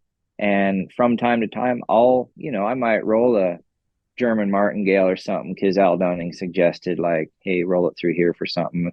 But anytime I do use a little something, it is normally to bring the horse from here and the human to here, like to pull them together for a moment. Like the gimmick will pull that horse in a little, but it's like, get what you need from it and then get out of there. And then hopefully now without the gimmick, you can pull that horse in here again. Right. And, or you up there, it'll bring you a little closer together. So like an afternoon, 2 days, 3 days, but then pull out of there and then understand, like, before you're using that gimmick, why it works, why you shouldn't be using it for more than a certain amount of time. Like, what are the other things that can be created here? And as long as they understand the process. But as far as in my training, I'm more about exposing than hiding certain things. So, and in that, you're 99% of the time better to go without the gimmick. Yeah, for sure. Yeah. I'm pretty similar there in that I will experiment with just about anything, but I have a very strong aversion to the ability to become dependent upon anything. So, like, if this horse had to have a tie down or something, immediately I got to figure out how to get away from that. Absolutely. So Yeah. I've even toyed with the idea of doing a video series on the best way to use the worst stuff. So the kind of, Mm-hmm. if you're gonna do this, Yeah. which I don't advise, then please do it at least in this Yeah. way. And when you get here, now get away from it. Don't do like the horses that get their Yeah. head tied down in the round pen for 6 months of lunging, and good luck Yeah. fixing Yeah. that Yeah. now. So, Mm-hmm. well, Yeah, but I've been pretty open-minded to it over the years because it's like if I roll in someplace and I'm like, oh, I don't like that, well, I'm probably going to miss out on all the good stuff those people do. If they're in business and they're rolling clients and the first thing I see I don't like, so I just leave, I'm probably going to miss all the good stuff. mhm. Maybe I just come in at the wrong moment or whatever. But maybe I'm like, oh, like George is just tired of getting his stuff trashed. So he's using this little gimmick for the afternoon and we're good to go. Like I rolled in one time on this guy Bill I was talking about. He had a 7-year-old stud quarter horse. I don't know what the breeding was on that, but a foundation bred quarter horse of some sort. I think he had some running blood in him too. And he's got this thing like 4-way hobbled in the round pen. And I walk up on this and I was like, hey, Bill, how's it going? He's like, oh, good. Just getting the saddle on this guy for the first time, but it's probably his first or second session, probably ever. This thing's been sitting out in the pasture, breeding mares, whatever. He's bringing in, he's going to start this thing. But he's old enough. He ain't going to get drug around. He ain't going to get trashed. He ain't going to there's certain things he knows. Could he spend 2 months of groundwork with this horse and get it tuned up? Yeah. But he was also riding that horse well within like 3 days. And so, and he's got him 4-way hobbled in there. And my first thought was like, that's actually pretty impressive. How did he even get those hobbles on and off a 7-year-old stud that wasn't even halter broke? It's Yeah. my first question. It's like, I wish I'd have been there for part of that because I got here a little late, I think. Like how did he horse whisper those things on there? So, but gimmick wise, is that how I'm going to start a colt? Am I going to 4-way hobble everything? Like, no. I was like, but in this situation, I tell you what, that probably makes a lot of sense right now. But I'm also not starting 7-year-old unhandled studs and doing it all myself without an intern or something. Like, it ain't happening. Yeah. So I look at it, I'm like, well, there's someday when I get to that point and I'm that age and I got that horse, I have an option now, so I'm going to keep some side hobbles around. That is pretty slick. And like I say, it may just be once 20 years from now when you need to pull that little idea out of your back Yeah, pocket and use it for yeah. something. But I'm kind of amazed sometimes how two totally seemingly unrelated things can come together, and you can sort of pull a little trick out of the bag. Like one of my hobbies is making knives, and so I get into some of the metallurgy of that. And then when I got into really studying bits, there was a piece of the puzzle there that I don't think hardly anybody has put together that I was able to figure out because of my knife making hobby. But if I hadn't already Uh, had that in my pocket, then I would have missed that thing too. So I really appreciate your openness there to try all of this different stuff and maybe make some connections there. So you talked a little bit about kind of the industry in general. What is your take of the horse business these days and the way that everything is going? You think we're in a good place or at the bottom of a hill or what do you think? well, it probably depend on where we're at, what exact industry. Are you in the reining? Are you in the cutting? Are you in the backyard trail? Are you jumping? Like there are some really, really strong parts of the industry right now, maybe stronger than ever. And then there are some other parts that maybe aren't as strong. I think outwardly, just like anything else, there's like some outwardly forces driving down, like classifying horses as pets or something. And then all of a sudden, what does that mean? Like, are we under certain regulations for housing and care or whatever, comes with that? That's an unknown. So I feel like there's certain maybe unknowns that could be a little fragile about the industry right now. Unless you're on the high end show performance, I feel like the knowledgeable people that will be available to fight those things down the road maybe just aren't there unless they're in those areas, so hopefully there'll be people that can step up and get organized, because I feel like the horse industry as a whole is kind of unorganized as far as camaraderie.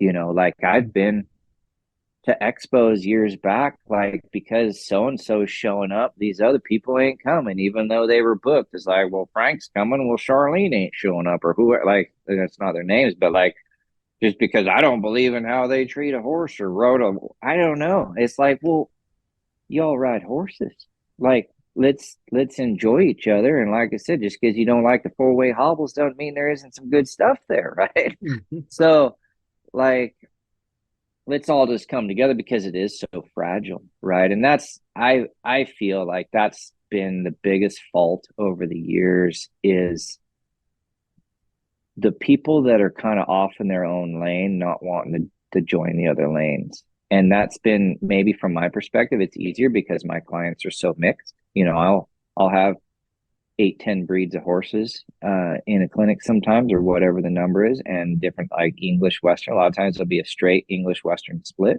down the middle. And so I get to see that diversity. But if people could just like appreciate each other, but at the same token, though, and I've noticed this, if they're at the bottom or maybe middle-ish of the industry as far as like professionalism, or like say if they're beginning trainer, intermediate or whatever, there seems to be more conflict. But if they're at the top, like I could talk to an Olympian dressage rider, had no problem, right? Mm-hmm. But that same dressage rider maybe, or whoever, like at the bottom of their career, maybe you couldn't talk to them Yeah. and be cohesive. So I feel like there's still some, for the most part, the professionals still crisscross a little bit. But I'm optimistic though. To answer your, I'm optimistic about what's coming. But in the back of my mind too, I'm a little bit like, I don't know that I'd want to be here in 100 years with the horse industry. I don't know that. I don't think I would like what I saw in 100. That's just my own thought on it, just the way things have changed in the last 100 years or whatever. But I hope I'm wrong, and I hope that the youth keep coming up. But I'll tell you, like, I get pockets of young kids here and there, and they're pretty cool, but I don't care how interested they are at 10 and 12. They very rarely do I see them at 19, 20.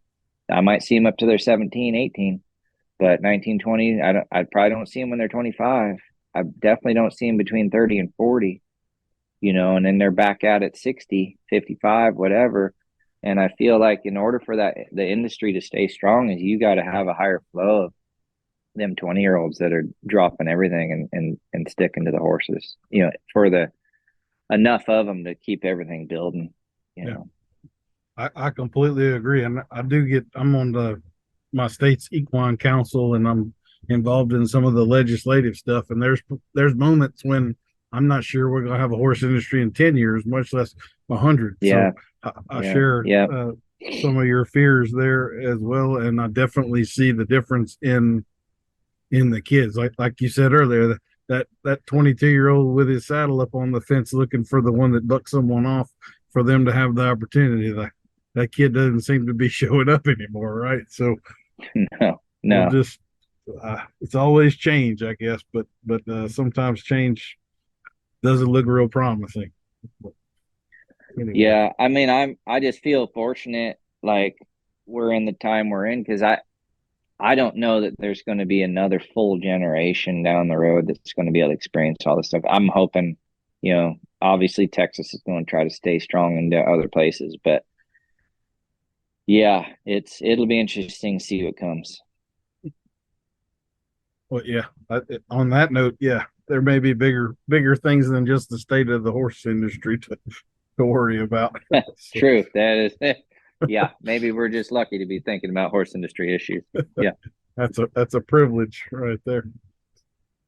Why don't we talk a little bit about your ranch there, the Horse Creek Ranch? So it's as gorgeous as can be, and you're running these camps there. So kind of run us through what that looks like. What does a 5-day camp with you at the ranch look like?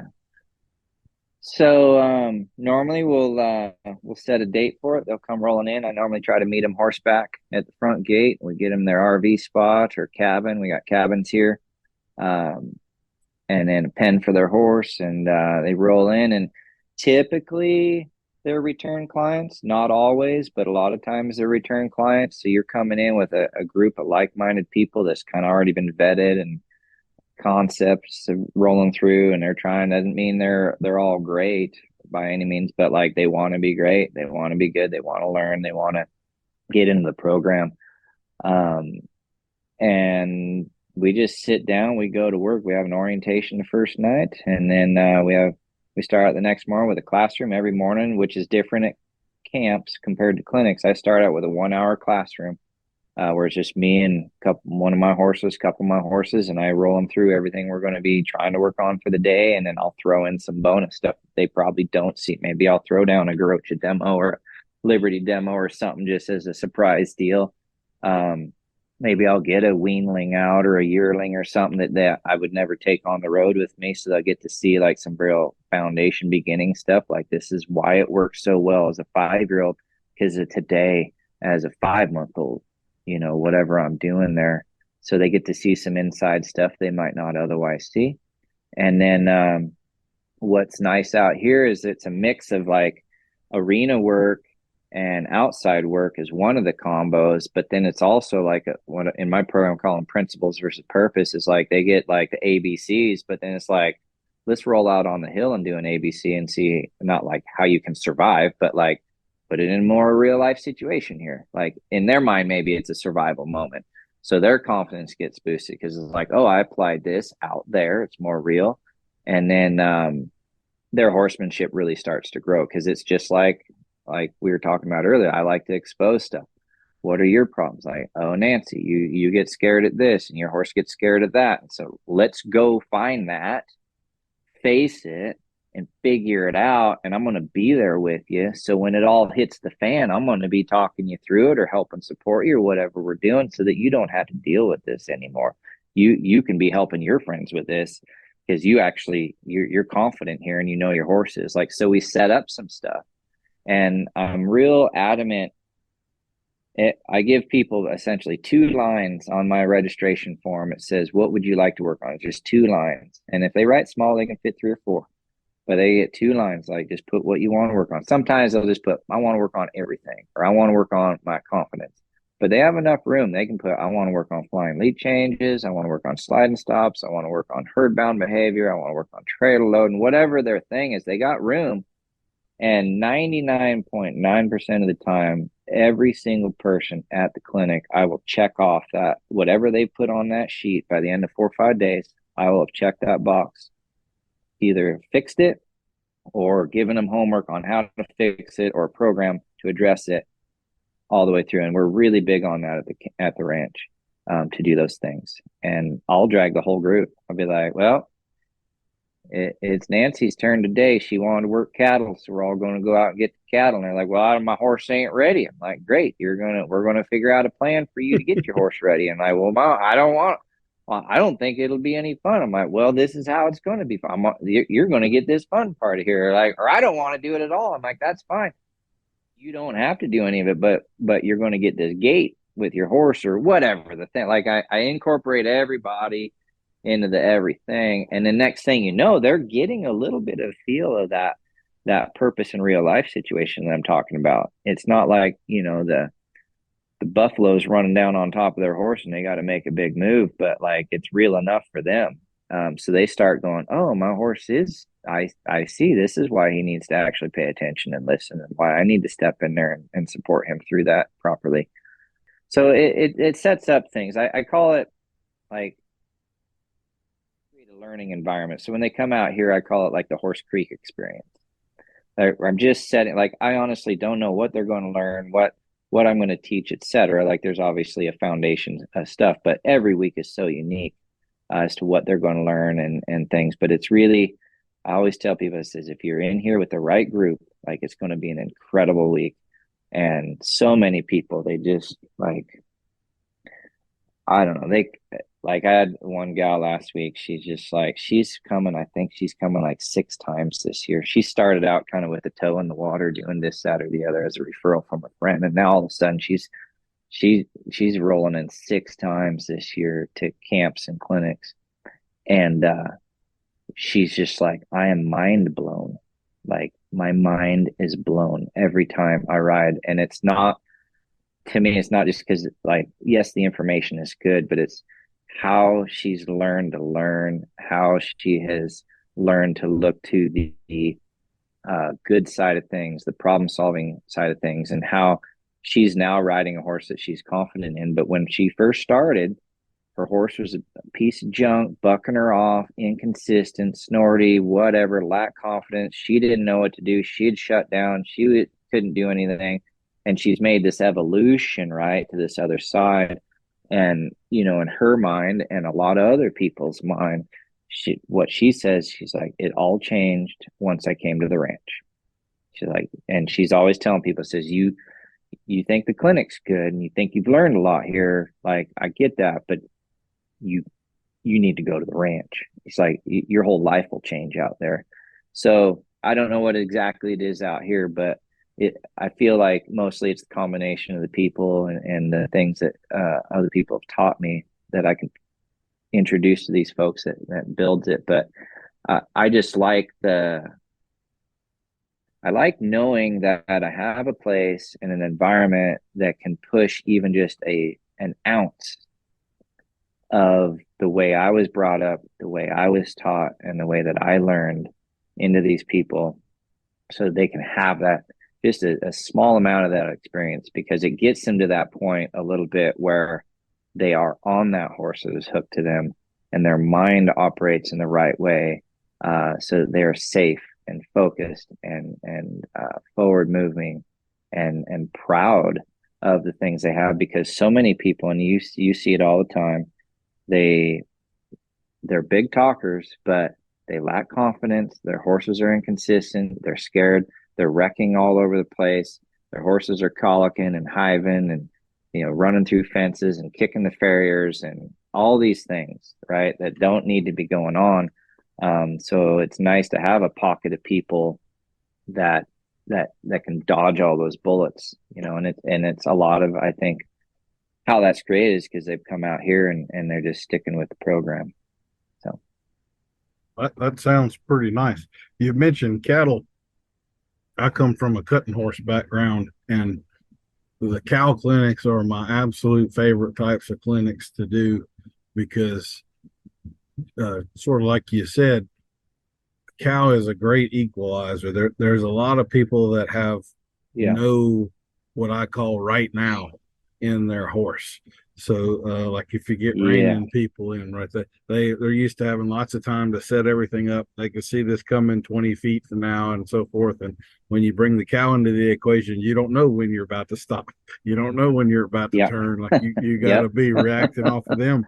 And if your horse isn't with you, it's going to become very evident very quickly. But that cow also kind of gives it all the purpose, and the horse can see it. I'm pretty shocked yeah. sometimes. One of the things I really liked about you when I had first heard about you is you were doing this roping off of this Friesian horse, and I kind of like that, the non-standard stuff that you do. We had a Shetland pony for the boys. She had more cow in her than an own son of smart little Lena. I mean, she was absolutely ate up with cow. I could let the kids ride around, even mama cows and pairs. And this pony she had a bubble around her that no cow was coming in. I mean, she just had this Nice. force. So I love the cattle. Well, you talked a little bit about weanlings and all that. So are you doing some breeding and raising colts on the ranch there? Are you selling any horses, or sort of what's? Minimal, probably every couple of years I'll raise a baby. I've had some nice brood mares over the years. Like I have one or two nice brood mares. I've got a little Pepto Tasmare right now that's producing some nice babies. I got three on the ground from her, and I just raise them for myself. Like I don't. I've bought a few horses through sales, like younger ones, yearlings, 2-year-olds, whatever, of the futurity sales, and they're nice horses. But there's nothing like if a guy can get the time on them, there's nothing like having a horse that you've raised, and maybe I've only handled them 10 times before he's rode the first time or something, but it makes all the difference, I feel. And I don't know if it's the lack of handling or what, but like there's just a different feel in those horses their entire life. So I like having that. But I also need something that's kind of bred decent, short, compact, strong, mentally wants to just kill it every day and get down there and do the work and be there for you. So they don't all turn out that way. I raise enough that I might sell a couple here or there, but I raise them to keep them ideally. And then if I feel like they're better suited somewhere else, I might sell them. And then on occasion, I mean, it doesn't happen as much anymore, but you'll get the call of, I got this horse I'm trying to get rid of. And every once I'll look at him. I'll say, if that's a resale deal that's got potential, I'll do it. If it's just like some unsellable, marketable horse, I'm not going to touch him. But I have a couple right now that are like they're marketable type of horses. I put a little bit of program on them, and then if somebody's wanting to put them into their program, then we'll sell them. So, but I like the baby time too. Like it's especially for the clients. Like I think some of the best demos I've done for the clients as far as their learning, like what they grasped from that 1 hour or so, is when I've got the babies in there. Because they're just like, for a lot of them, I don't think they understand how quick a horse can learn, what they can grab hold of, and how it connects to other things. I mean, because you've worked enough babies, like you can have a weanling that his groundwork's like 10 times what your average 12-year-old clinic horse is, and he's been worked like 10 times, and without even trying to put it on them, and they're good. It's not that they didn't go through some trouble to get there, but they're solid. So then they're looking at it like, well, shit, I've got this horse I've had for 10 years and he's still knocking me around on the ground. Like, how is it you can get this? And then it just kind of starts connecting some pieces together for them, and maybe they'll put some more expectations on their horse. Be like, hey, this guy's 5-month-old's like killing it out here. Why isn't old Rusty out here getting stuff on? So yeah.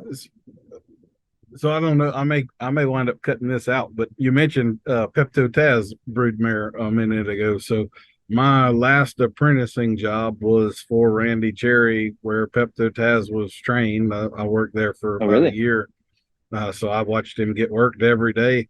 I've ridden a few of his colts, and I know Mr. Don is up there. Is that how you got hooked up with a Pepto Taz? Because there's not a ton of No, them out there. actually, I rolled it through a solo select sale back when Melanie Smith, she was before she had the online full auction sales, she was selling them one at a time on Facebook, and I don't know that she'd even pre-advertised many of them back then. She wasn't like, "We're selling one on Friday." She'd be like, "It's for sale right now." Right. And this, it wasn't even an auction one, because I think she was auctioning on Facebook for a while. Like we start the auction at 8 and then high bid by noon or whatever the time frame was.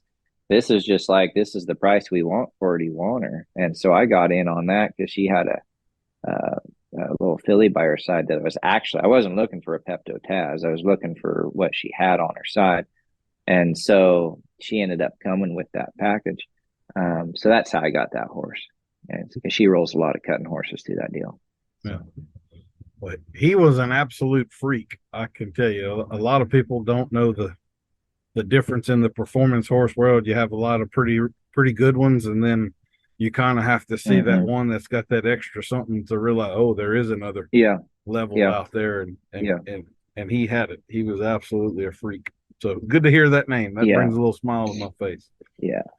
Well, Um, I like the offspring. Like they're smart and they're talented, they're good, and she's been crossed on some good studs. So like for me, like they're gonna be good clinic horses for what I need. They don't need to be a world champion or anything, but they do need to like be there when I call on them. So you said something else a minute or two ago that I really liked. I tend to really prefer bringing greener horses with me to do stuff because I feel like the I can bring my demo horse that does bridleless bareback and all of that kind of stuff, but nobody in the audience is ever going to handle a horse that broke in their life. mm-hmm. It's Yep. Yep. entertainment, but it's not realistic. But if I bring the Yep. 90-day filly with me, then I'm probably gonna have to fix some stuff right there in front of them, and Absolutely. it's a little more realistic to what they're gonna have to do, and they get to see a taste of reality versus this manicured, groomed, perfect thing that's Yep. has no Mm-hmm. application to anything they're gonna do. So I appreciate that about Yeah. you a lot. Yeah. I like to mix it up. Like if I'm hauling for a while, I'll split it. I'll take a bridle horse with me, and then I'll take a youngster that's coming up. And for the exact reason, like I want them to see something that's not working as well as it will be, so they can see some of the process, because she's going to get tangled up or do whatever she does out there on occasion, and see how they work through it. But then I always like to have a bridle horse on the road, like because I do, like my body's just like, it's not wore out, but it's been smoked by so many horses over the years. Just even just the heaviness on the lead ropes and pulling and whatever that's going on, or you got something that's charging people down or whatever the thing is, right?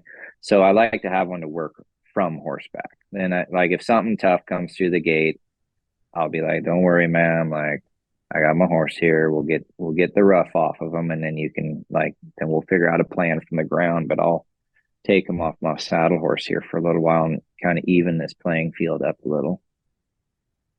I guess that brings us into saddles a little bit. So through your website and all, you've got a tack store where people can sort of custom order the saddle. So what brought you into that part of the world? I'm assuming you're not making those saddles yourself. No, no. So People ask me that, like, no.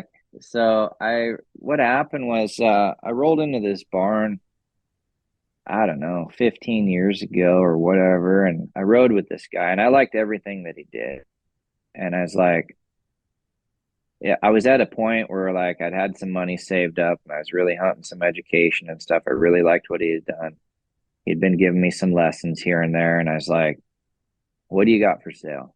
He's like, "Well, I got these horses for sale. I got the bridles for sale, like a tack store or whatever." He's like, I said, I'll take one of everything. Like I want a horse. I want the pad she rides in. I want the saddle. I want the bridle. Like I want more lessons. I want the whole thing. So I bought a mare from him, bought a saddle, bought the thing. So and got home and I didn't think much of the saddle. Like I didn't think either way. I was like, it's just a saddle. I'm like, I'll ride it when I ride it. Right. It wasn't a working saddle like where you could dally off and drag stuff or whatever. So I didn't ride in it very much because I was riding in the Wade saddles. And I was like, well, I'll just ride that when it was a little reining mare I'd bought. So when I ride her, I'll ride that saddle. And then I think at some point I got the saddle out. I'll just throw it on this other horse while I was standing here and I start riding it. And then one day I got up out of bed and I was like, I feel different. Like I feel like I should feel good.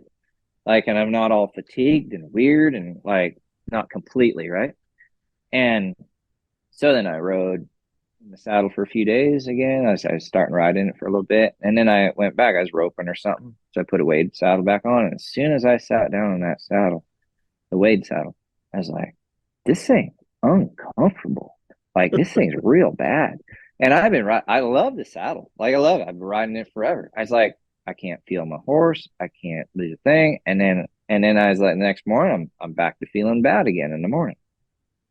So I call him up and I says, hey, what's going on with this saddle here? Like, is there anything you need to tell me about these things? And he's like, oh no, it's just some company, they sponsored me or whatever. And then so I was like, I don't know, there's more to this. He's like, it's just a saddle. So I called the company up. I was like, what's going on with these saddles? They're like, oh, it's such and such, whatever. Like they were a little more pumped, but not quite as pumped as I'd like to hear. But what I found out is this is the tree that's in there. It's a German made tree. And it, from what I, in my own study, and we, roll like 1,000 horses a year, it's got like a 90% fit rate. And I talked the company into giving me a tree, which was a little tough at first because they thought I was just going to copy their saddles and build. I'm like, no, my clients need to see something physical touch their horse that is not the full saddle because as you know, everybody's got like 12 saddles in their tack room that don't fit horses, this, that, and the other. And they're buying a new one every year and trying to figure all this out. It's like if I had a tree, we could clear this up with them and I could sell some of these.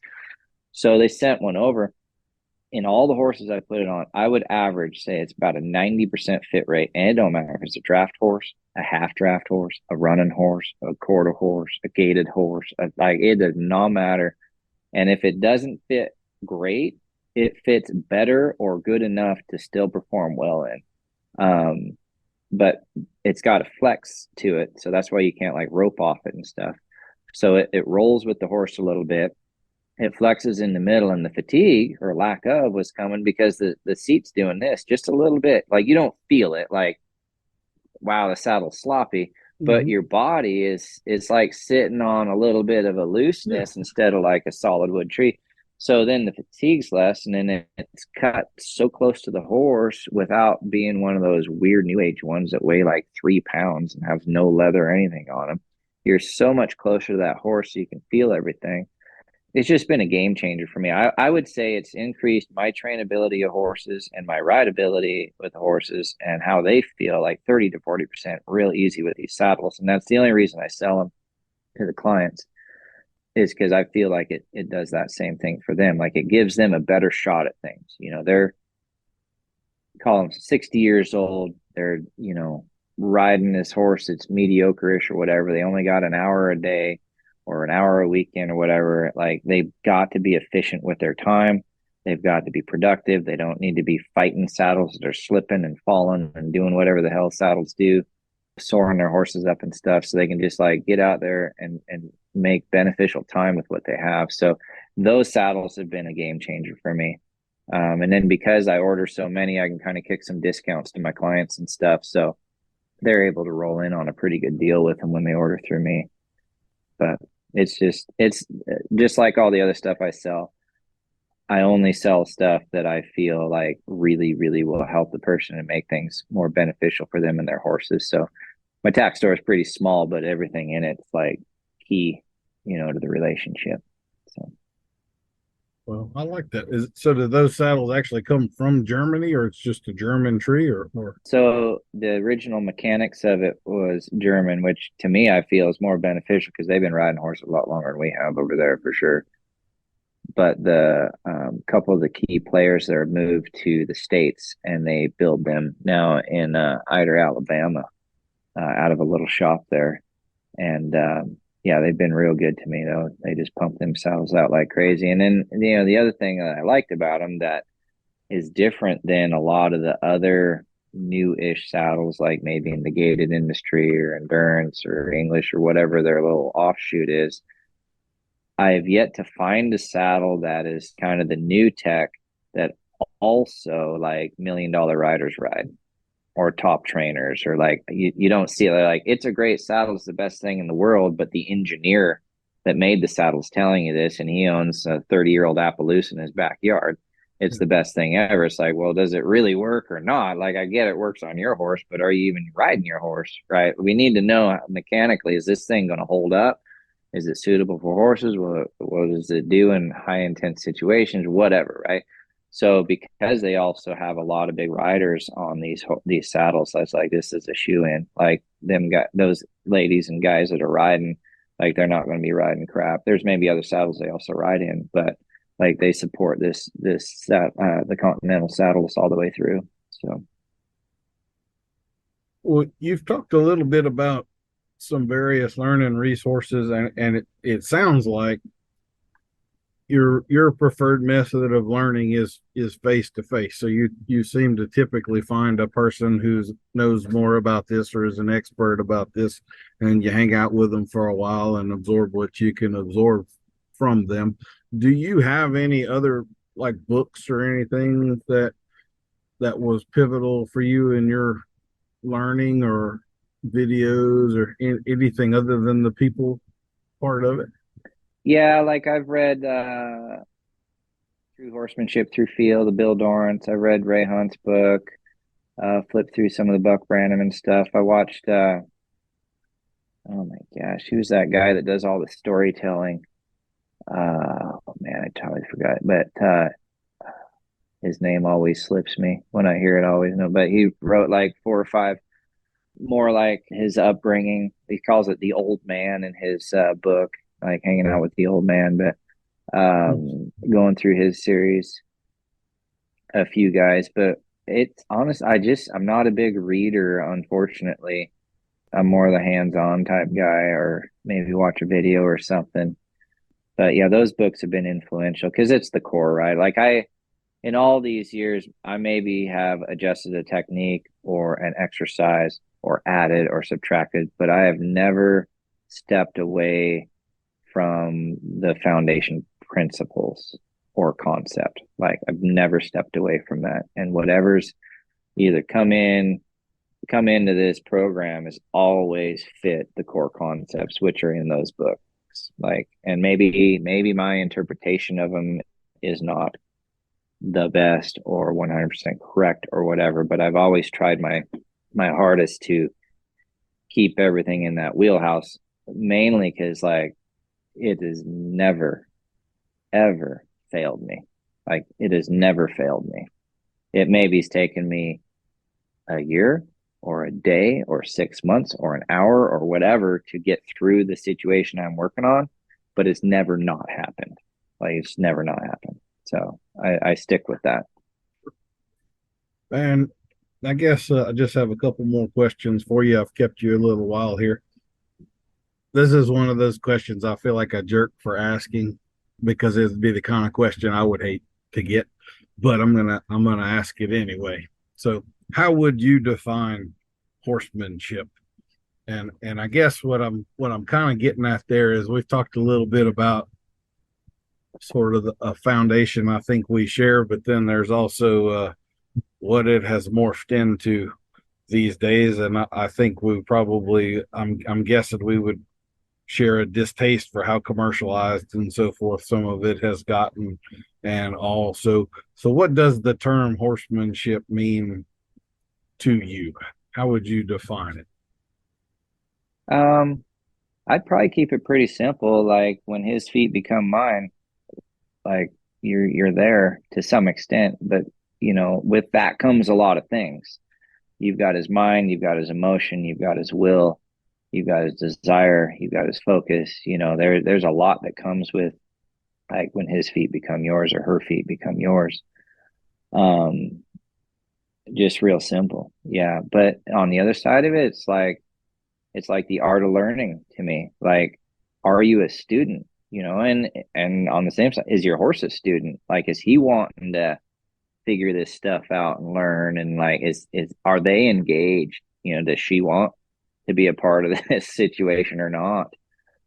I think there's that aspect of the horsemanship, because there's a lot of people that aren't really into horsemanship, and I kind of feel in them that there's maybe a little wall there or a barricade on the learning side. It's not that they're not learning, but they're not curious, right? So maybe horsemanship's more like a curiosity, like, how does this animal think?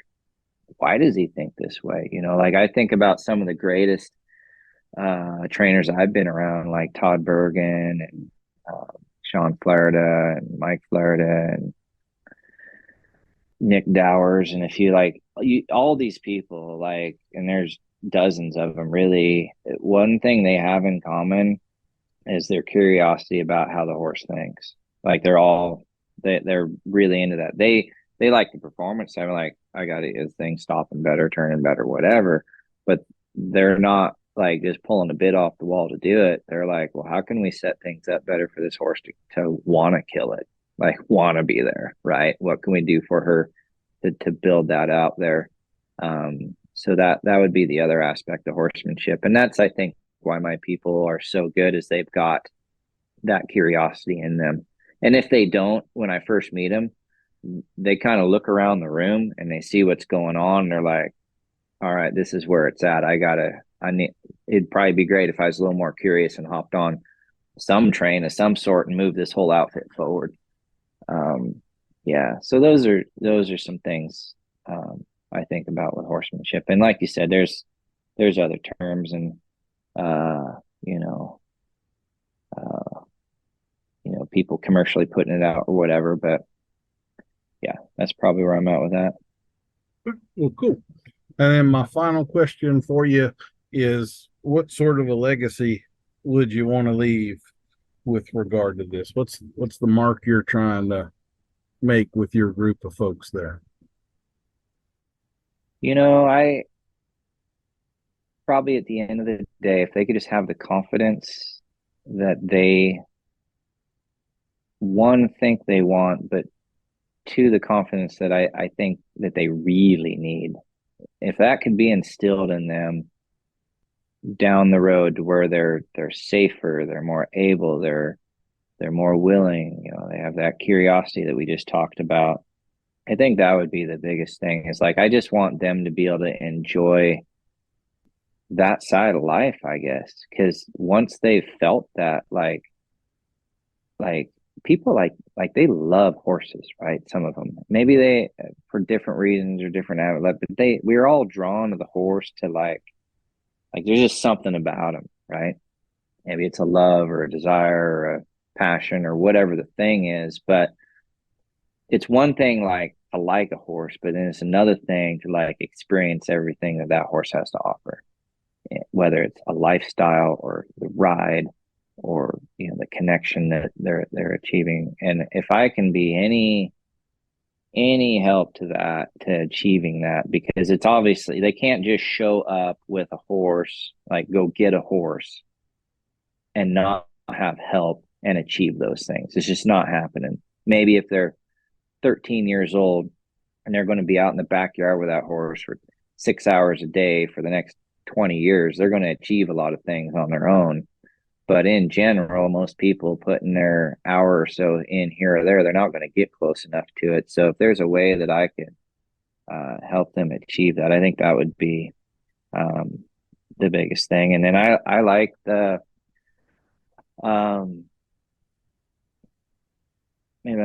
not that I need to be known for as far as legacy, but I'd like to go down knowing, like, there wasn't a horse that I couldn't fix or help to some extent.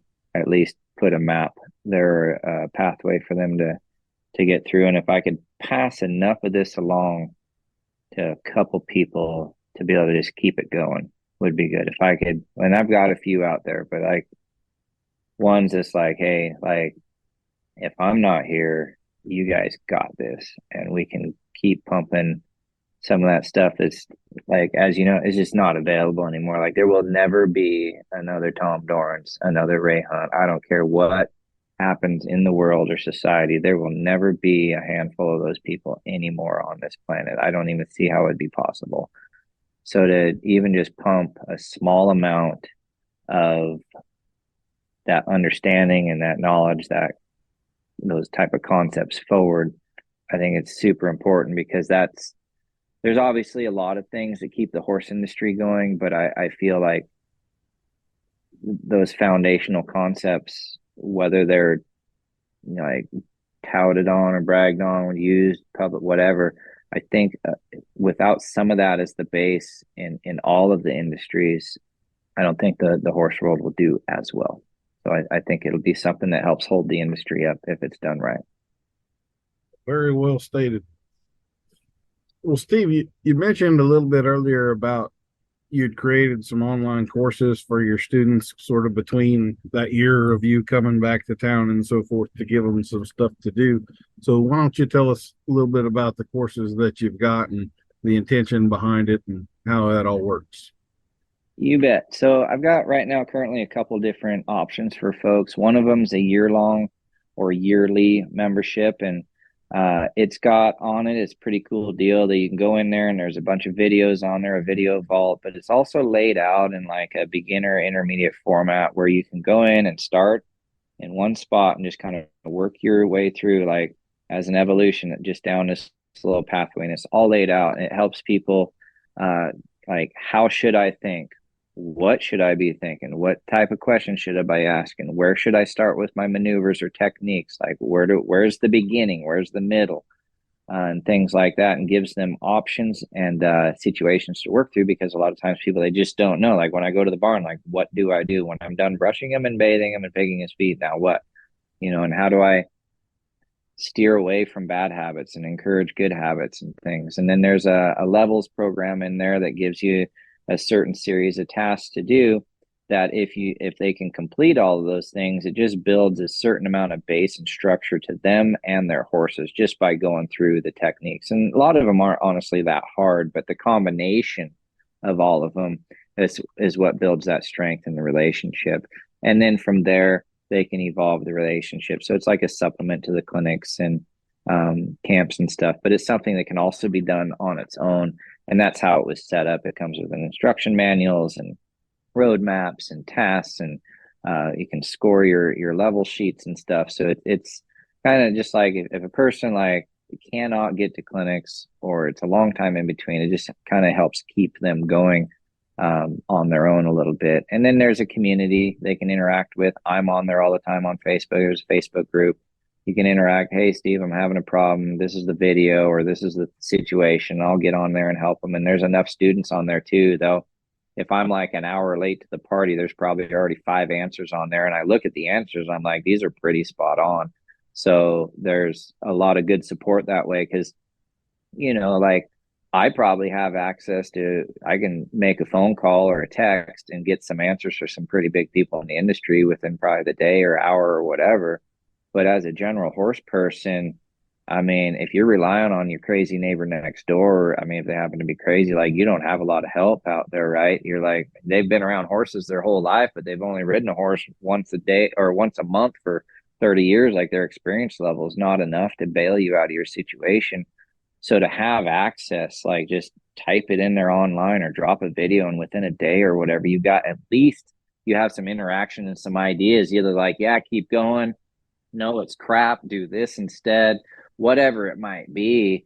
That's priceless, and the like when I think about it, it's like, and people are like, well, what's it cost or whatever? It's like, well, what's the cost of your wreck? Your horse, you got to hire somebody to take care of your horse. You're not working now. You're laid up in a bed. You're going to be limping for the next 6 months. Like, what are the costs of these things? So when you put it all back around, like it's a no brainer there for them. And then the other one I have, which is really cool, I was doing some other programs trying to learn about business and different things. And they had this come across this program that you have access for a month and then you don't have access. And they had a fee for it that was doable that like, well, if you missed out, you could just pay for it again. but they lock it. And so I have it's called One Ride Away. And it's a 30-day program. They get 45 days to do. And after the end of 45 days, I lock the videos up. And some people are a little bit like, well, are you taking it from me? It's like, no. You're human. And I know how this works because I've got training videos sitting in my living room that I bought 25 years ago, and I've watched once or half or when. I'm not watching them every week, and I'm not utilizing them because the guy that sold them to me didn't say they're disappearing. They're still there collecting dust 25 years later. So for this one program, is like, you got 45 days to do your 30 days. Get your butt down to the barn and get it on. And each lesson's only 10 to 20 minutes long, and they're simple. It'd be like, say, a lateral flexion might be a lesson for the day, which only takes a few minutes, or maybe like set up this cloverleaf pattern or whatever the exercise might be. But they all build on each other. It starts out with concepts and theories that I really want to get into the people's minds. Then there's a week of groundwork, a week of riding, and then we start mixing things up, and we finish with some purpose. And it's been transformational for so many people, the One Ride Away program. They just go to onerideaway.com for that. And it's one of those things. I'm like, I don't know if it'll work. I don't know what effect it'll have. Like, it's horrible. It locks people out after a month. What's the deal going to be?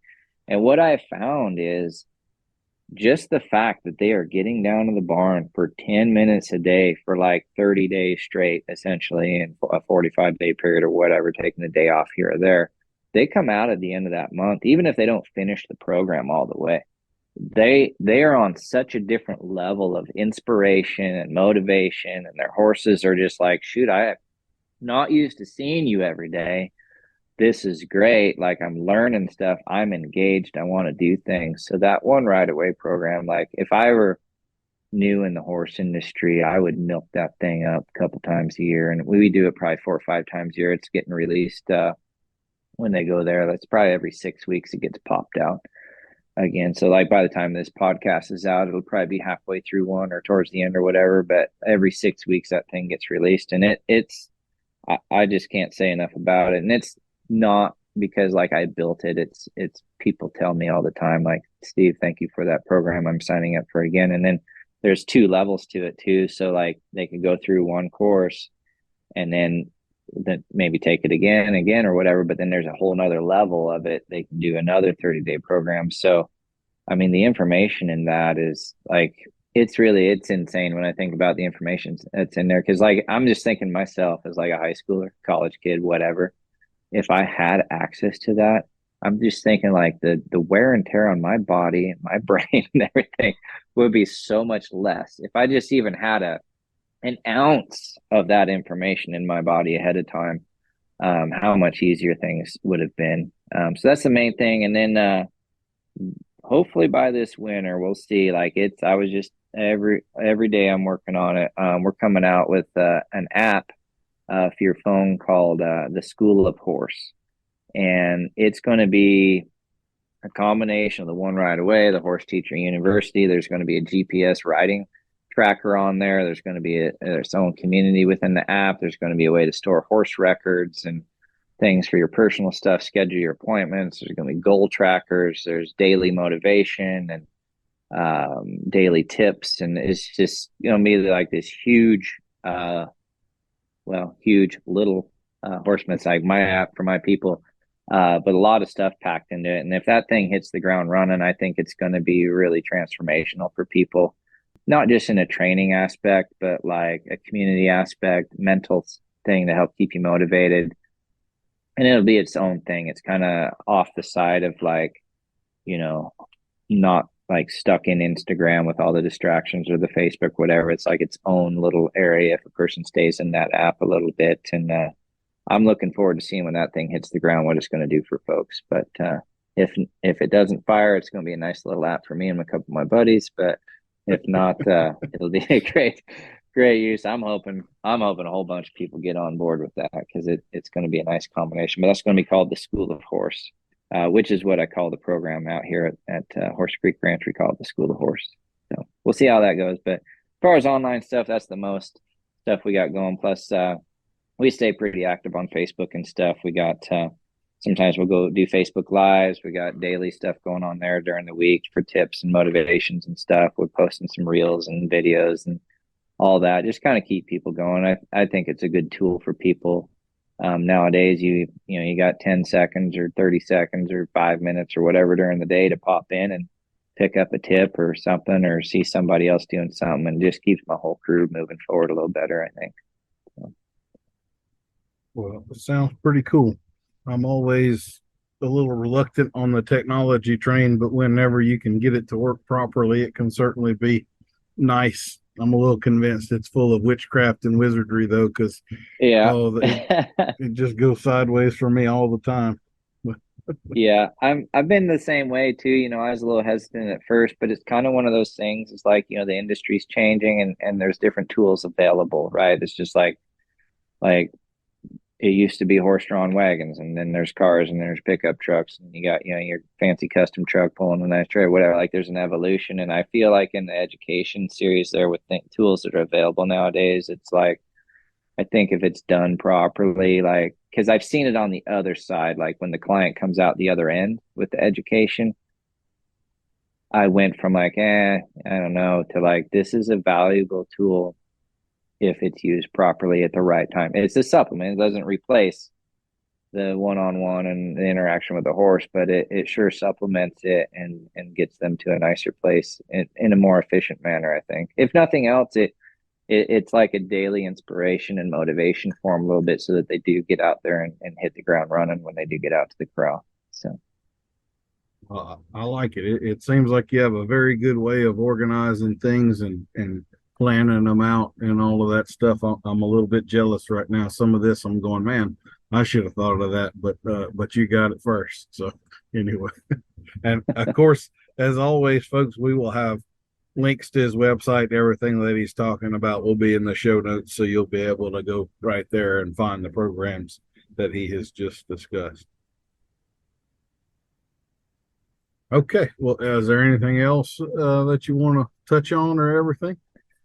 No, well, maybe I just want to, for any of my clients and stuff that are listening, just a big thank you to them for their support over the years, and for trying so hard, because without them, like, none of this would be possible. Like, I'm just kind of a guy that likes riding horses, but it's been pretty cool having all these people along for the journey, and just building good horses and building good people. And it's been, we talk about like me teaching and me doing and all this, but really I'm probably the biggest student each clinic, from the horses that are there, from the people that are there. And I almost feel a little,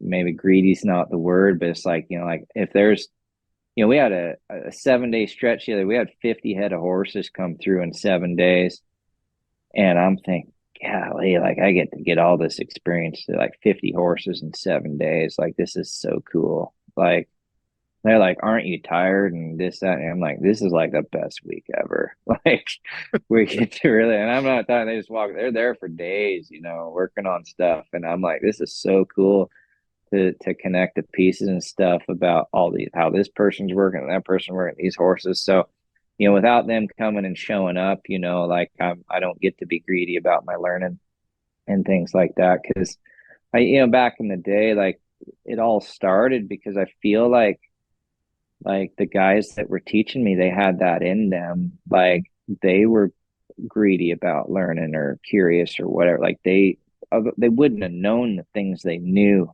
if they had not invested like an incredible amount of time learning their trade, practicing their trade, and like just sheer numbers of horses. I mean, they're working tens of thousands of horses to get the knowledge that they've had. And so to just be able to kind of keep that ball rolling and be able to experience some of that things. Because when I first started out, as I like in college, I was like, I wasn't in a hurry, but I was like, I cannot wait to turn around, when I'm 50, 60, 70 years old, and have at least the possibility of some of this knowledge that these guys have. Like I obviously don't have it now at 20, but I want to be able to turn around at that age and look back and be like, this is cool now. Like I have a certain amount of understanding where like this world is just great, because where my clients are at, a lot of them in the beginning, as you know, they're just like, it's an unknown world. Like, how do I do these things? How do I stay safe? What do I do? Like, is there just so many unknowns, and the fear and the frustration that they have? Um, like I just want them to be able to get past that and be able to look back. And it's been cool because of them that I am to that point where I'm looking back on a lot of things and be like, this is a good spot to be in right now. So just a big thank you to them for all the things they provided over the years. Well, sounds like you have a pretty cool customer base over there. I'm very jealous. Louisiana people suck, man. I need to move to Washington. Well, you got to build them. You got to I'm build. I'm a big fan. You got to build those people. So I probably, what I need to do is I need to come out with a program on how to build a client. I don't know how it's done, but I'm sure I could figure it out. Like this is the process, because I totally get what you're saying. Like some people, like, I don't know. And I have a few of those clients, but I tell you what, like I've tried to figure out a way, like, how do I get Nancy to be the coolest gal on the planet out here? Like she might suck when she comes in my mind, but like, what are her good attributes? What is she like here with her horse? And what is her goals? And how can we get her like knocked off that other boat and over here where reality is? And then once they hop on there, man, like if I were to meet them on the street or deal with them probably with any in this industry, I probably wouldn't get along with them at all. But once I get them into that arena and 2, 3, 4 clinics under their belt, like I love the hell out of those people. Like I don't know what it is, but like they transform just enough. They're still themselves. I haven't changed them, but like they're on the train. And you know, like when I start in on something like a horse or whatever, they're like, instead of like, oh, I can't, like, why are you using a stick? And why is that horse sweating? And why did you stop? All these is whatever questions. They're like, in about 30 minutes, it's going to be freaking sweet. I don't know how he's going to get there, but like, this is going to be real good soon. Y'all just sit down, grab the popcorn. It's going to be good. Yeah, like they understand the process. Like yeah. they may not know what's going to happen, but they know it's coming. And they're like, this is going to be good. And I'm going to learn how to do this too. Cool. So, yeah. Well, Steve, I absolutely appreciate you coming on. It's been a pleasure to talk with you. I truly hope we get to ride together somewhere down the road. Yeah, that'd be great. I think we're pretty similar in a lot of ways. So anyway, I do appreciate you coming on. And like I say, folks, we'll have links to all of his stuff in the show notes. So we'll see you next week for another episode of Adult Onset Horsemanship. I've been your host, Daniel Dolphin.